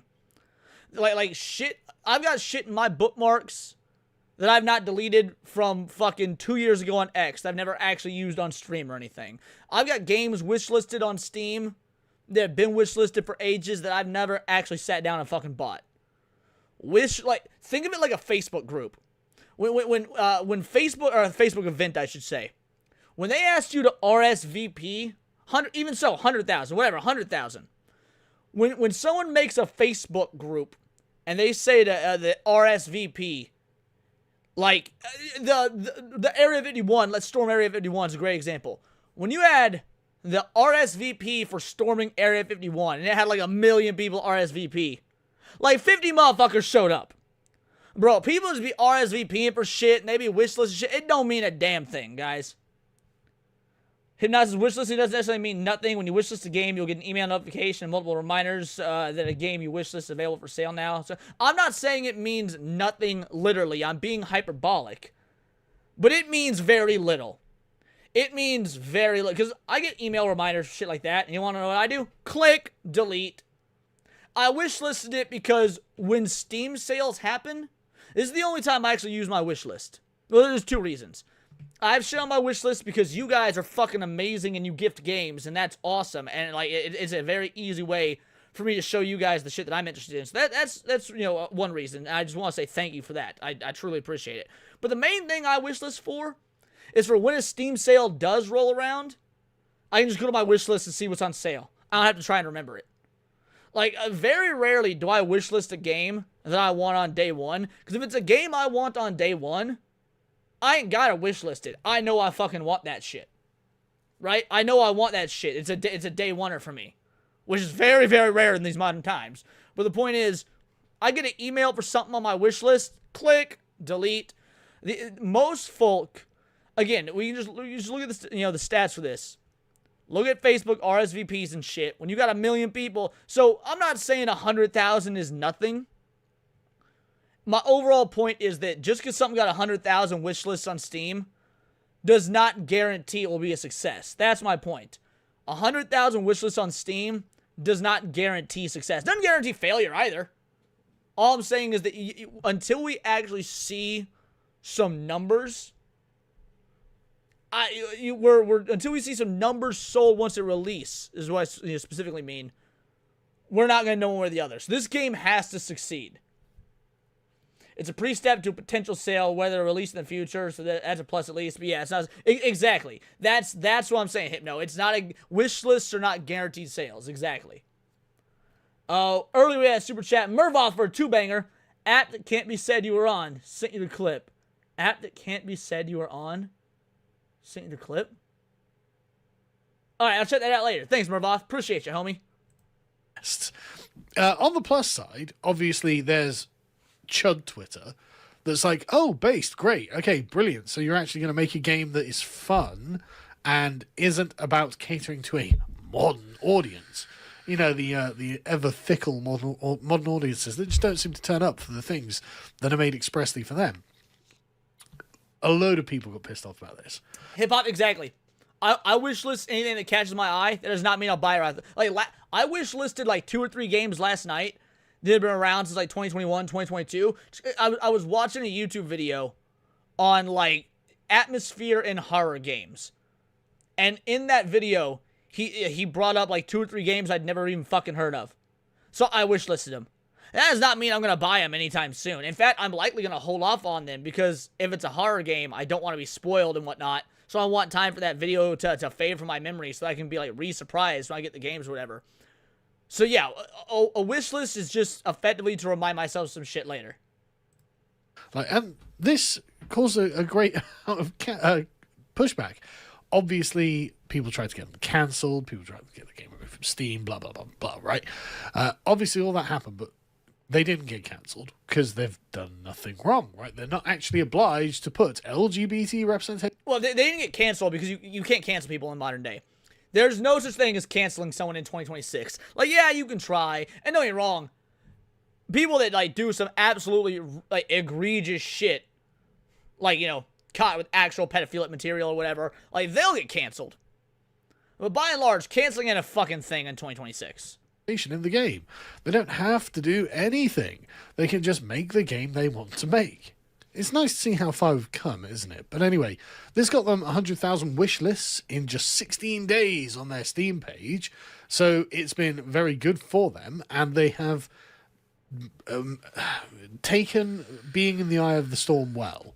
And that's great. Good for them. Because honestly, I mean, it looks like people who are making a game that they are passionate about. For anyone who doesn't know, they've put up information about this. Because, of course, a lot of people are comparing it to Kingdom Come, and it's like, well, I mean, they're both games set in the high Middle Ages, and they're trying to be realistic.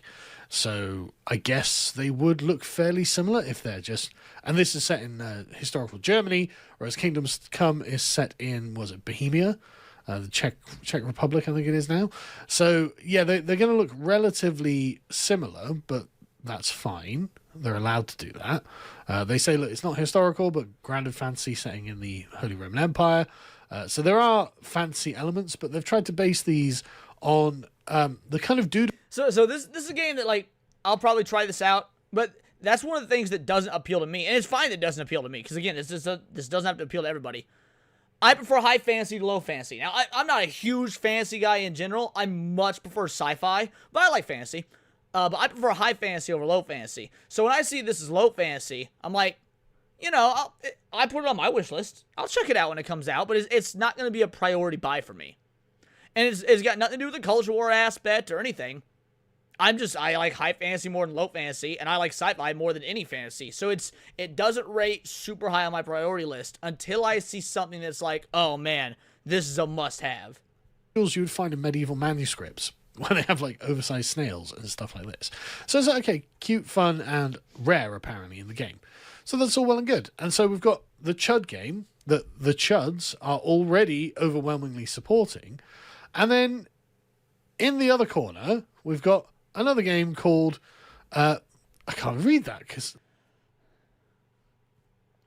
So I have been seeing stills of this image, and I've been actively avoiding any information on it so that I could cover it and go in blind. So like Hypno and whatnot, if you've covered this one, yeah. One of the few times I didn't watch your videos. Because I wanted to be actively blind when covering this. I've seen some stills of this shit, and oh my fuck, it looks egregious. What's it? It's called something like 1348 ex voto, but that's really terrible. There we go. 1348 ex voto. There we go. Terrible start screen there. But as you can see, it's about this very masculine character. Bitch out here rocking the fucking Rock Lee bowl cut, and you know good goddamn well she can't go 8 gates. This character is Aita. Aita? That's a woman. That's a woman character who is going to be a knight. Brave the harsh realities of Italian late medieval period through the eyes of the courageous noble whose life's about to change fundamentally. Follow Aita, a young knight errant, on a brutal journey through Italy to find and save her closest one, Bianca. Right. I didn't know that she was a queer. They got Jennifer English playing a fucking gay again? Dude. She is on her way to find her closest one. Who the fuck is this for? Because this isn't a cozy game, so the gays aren't going to play it. Lesbian night. So, Chud game, we get to fight snails, or lesbian night. Is that... You have Omega for a 2-banger. You wanted to go in blind. I went blind seeing it. Well played. Which one are we going for here, lads? Like, I'm not even looking at the gameplay or any of the information about this. I don't care. I do not care. I'm not playing a game where I'm supposed to be a lesbian knight, like a 20-year-old lesbian knight in the fall. I would appreciate this more if it was a fucking like Batwoman game and we can call it the Dyke Knight instead of the Dark Knight. That's how you put lesbianism in your fucking video games. You call it the Dyke Knight. 14th century. I mean, again, we've talked a lot about the idea of the replacement, right? Like, this is the role that a young man should have in... The Murmloth for a 2-banger. I think this new game tarnishes Jennifer English's rep. You know it's going to get nominated. She's going to get nominated for Best Performance just because it exists. The game, symbolically. Now, I'm not saying they have to make a game the way I want the game made, etc. What I'm saying is, I get to choose what I spend my money on. I get to choose what I'm going to support, and I get to choose what I criticize. And I'm not going to support this. I'm going to criticize this and support the other game if... I mean, I don't know whether it's the kind of game I'd buy. I bought Kingdom Come Deliverance. It was all right. I didn't enjoy it all that much. It's not there's anything wrong with it. It's just not necessarily to my taste. But I'm sure it's going to be to a lot of people's tastes. So I'm sure that Knight's Path... So is this 1348 Veto or whatever the fuck it's called? Is this an indie game or is this AAA? Because again, I haven't seen much on it. Is this an indie game or is it a AAA game? Or even a AA game from like a major studio? That will be popular with lots of people, and God willing, you know. Think it's double? I want to support developers who are prepared to stand up for themselves and not cow to modern agendas. Whereas this game is nothing but a modern agenda. So yes, we have a lady knight, which is just... I mean, I can't think of a single example where even in like medieval fantasy, that's a thing. And she's going to find her lesbian lover. So, right, okay, whatever. Do what you want, but the market will speak. Now, as the lefties are like, choose your upcoming medieval video game. We have cool Italian lesbian game set in the 14th century with a non-binary actor playing the lead. Wow! Or you could choose the sneaky homophobic chud. Every time. Sneaky homophobic chud game every fucking time. Because stinky homophobic chuds know how to make games. Like, if we're just coming down to what do I think would be the... Because, again, neither of these really appeal to me, seeing as they're both low fantasy. But if you were to be like, yo, Leon, which one do you think will be the better game? Using these sentiments right here.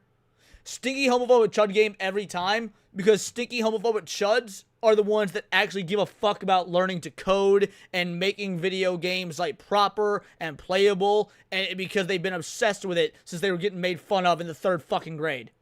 Right? Like, if I hear non-binary, Italian lesbian game with a non-binary actor, I immediately assume DEI hires behind the coding process, so the game is going to be a buggy, glitchy mess. If you, between, like, what will just offer the best performance out the gate, homophobic chud game every fucking time. Chud game. Well, what do you think the public have chosen? Because, I mean, 100,000 wish lists and 50,000 followers on Twitter, compared to, don't know how many wish lists, but 11,000 followers. I mean, they don't even have a link to their Steam wishlist page. Oh, no, sorry. Oh, they've got 100,000 wishlist too. Now, interesting, given how they don't have the following that the other one has, but I'm sure these are all completely organic. I'm sure this game can do really, really well. I'm sure that all of these wish lists will transfer exactly into sales, and that this will be a massively successful game. I've got no doubt that, yes, the lesbian girl non-binary knights are just as popular as the chud knights. Sure, that's the case. Anyway, now, I will give the lesbian knight game some credit. They are at least braver than Team Kill Media, because they're putting their game out on Steam. Like to give the little bit of credit we can, they're at least not claiming it is a fake PlayStation exclusive.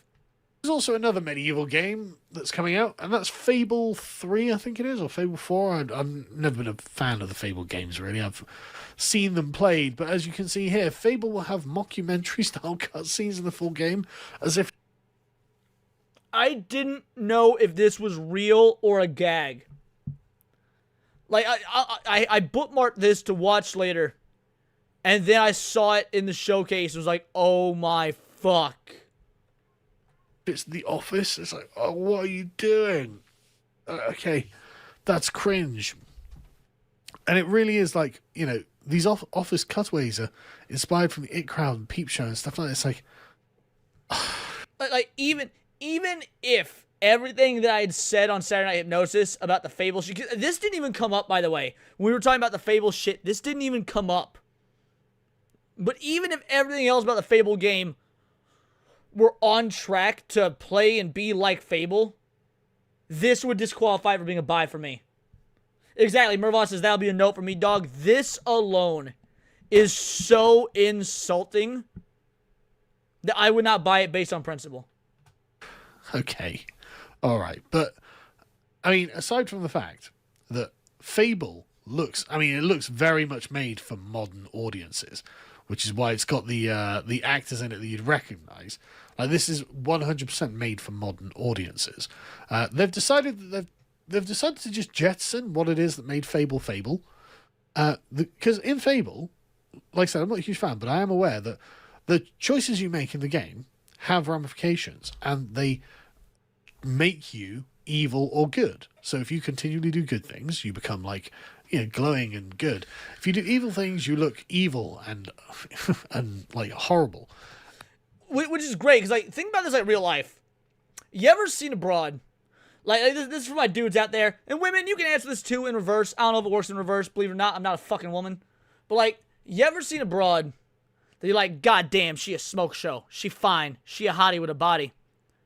And then, like, you get to know her, and she's a fucking cunt, and she visually just doesn't look hot anymore. Like your brain just, like, flips a switch, and you just can't fucking get your dick up to her anymore, because, like, oh, this bitch is just, she ugly? Fable mechanically does that. Whether you're a good or a bad person, makes you look, you know, good or bad. And it's a real life fucking, at least for me it is. It's a real life fucking thing. There's been some broads that I was, oh dude, she a baddie. And then I see her acting like a complete and utter cunt, and I was like, holy shit. I'm nitpicking every little fucking thing about it. What's the bags under her eyes? Oh, she got some pudge going on here. It's like, oh, why you caking all the fucking makeup? Like, I can just see every little insecurity once they're like rude to wait staff or whatever. Johnny, member for 4 months, says, you know what's evil? eating 20 crunchy chicks in a row. And they've decided, yeah, there's no. The Fable developer said, there's no objective good, there's no objective evil. You couldn't get anyone in the world to agree something is evil or something is good. That just doesn't happen. That diversity of opinion, I think, is really clear these days. Oh, fucking brilliant. That's, like, okay. Thank you for 4 months, by the way, if I didn't say that. You were allowed, in your fantasy game, to say, these are the premises of the world, and therefore, right, and from whatever your premises are, flows whatever the content of your game is. So if you want to state, this is a world in which there is objective It is not evil Fable and Vagabond, good, exactly. and therefore there will be changes to your character that make you satanic and brimstony or glowing and angelic. You can do that. And I know you can do that because that was literally what the previous Fable games were. And so they've decided, yeah, no, we won't have that. RPGs, the RPG is more about the subjectivity of morality than it's that, not honestly. lazy developers. I want to make this clear. It is not lazy developers. It is developers that are so deep into the postmodern Marxist agenda that they are actively making the choice to reject objective morality. Like calling them lazy is actually doing a disservice to what they're actually doing. Because calling them lazy is giving a scapegoat for this idea that they just don't want to do the work. They know what they're doing. They are making the active choice to try and convince generations brought up on modernity that this is the correct way to view morality, as subjective, as shades of grey. We see in the world today rather than straight because and obviously it looks fucking cringe. And it's just like, okay, so we've literally arrived at Fable for the modern audience. It's like, okay. Just that is what would be the point of playing Fable if you're not having literally the dichotomy between good and evil laid out? I mean, it was Peter Molyneux who's the designer of it, and that was literally the theme behind it. And this is not this is not like the first time Peter Molyneux has wanted to do that either. This was what he did with Black and White, which is a game series that honestly could definitely do with a comeback in the era of AI. So for anyone who doesn't know, Black and White is like from... No, again, Sage 6 Paths, no, not stupid. Evil. Look, there's a reason that Tolkien has the famous quote, that evil cannot create anything good. They can only cannot create anything new. They can only destroy what good is created. The devs' active choice to remove objective morals is evil. That is how evil corrupts. They rewrite the rules and the laws, and they twist the view of the world, and they twist morality into something malleable when it's not. The devs are not being stupid. They are outright being evil. 2000, whenever it was, 1999, 2000, 2001 maybe. It's a video game where you raise a giant animal, right? And you train this giant animal to be a certain way. And you can teach it tricks, and you can teach it how to do things in the game, like pick up and throw rocks and stuff like this. And the kind of animal that you raise, the character of the animal, changes the way the animal looks. So if you raise like the ram and he is good, he becomes golden, fleecy, and lovely. Whereas if you raise the evil one, he becomes literally like a satanic demonic ram. And you have a tiger, you had a bear, you had a wolf. I don't know what game he's talking about, but this is exactly how the Chow Gardens work in Sonic. Just throwing that out there. This is exactly how the Chow Gardens work in Sonic. I think that was it. You have a monkey as well. There's a turtle as well, I think. And these would get into fights with other giant creatures. And honestly, I really enjoyed it. I thought it was a great game, actually. Here's the dealio, Ryan. You say Sargon makes the argument that it's your world, set the rules. This isn't their world. This isn't their world. This is an entirely new development team of an entirely new development crew of an entirely different company that made the original Fable games. So this is not their world. They took the world from whence it came, and they are now altering someone else's. They are taking somebody's toys and breaking them. So this is not their world to do this shit with. This is a complete and utter disrespect of somebody else's world. Surprised that it hasn't been remade, because if anything could benefit from modern technology and the advances of AI, it's probably that, right? But anyway, the point is, this was not Peter Molyneux's first foray into making a world that you could choose to be good or evil in. And if you remove that from the design of Fable, then you literally don't have Fable, because that's literally what the premise of the game is predicated upon. And of course, what he's saying right now is the exact argument I made on Saturday Night Hypnosis, mind you. Exact argument I made on Saturday Night Hypnosis. It's based in medieval England, which is why it's so insufferably fucking diverse and designed for modern audiences, as if medieval England looked in any way like this. And it's, oh God, just great. Just great. So, basically, there are a bunch of woke retard games. I don't want black people in Fable. That can get clipped and be called racist or whatnot, but here's the dealio. I wouldn't want an overabundance of white people in a fucking gangbanger game set in Harlem. I mean, it's that simple. I don't want black people in Fable, just like I don't want an overabundance of white people in a hypothetical gangbanger-based game set in fucking Harlem.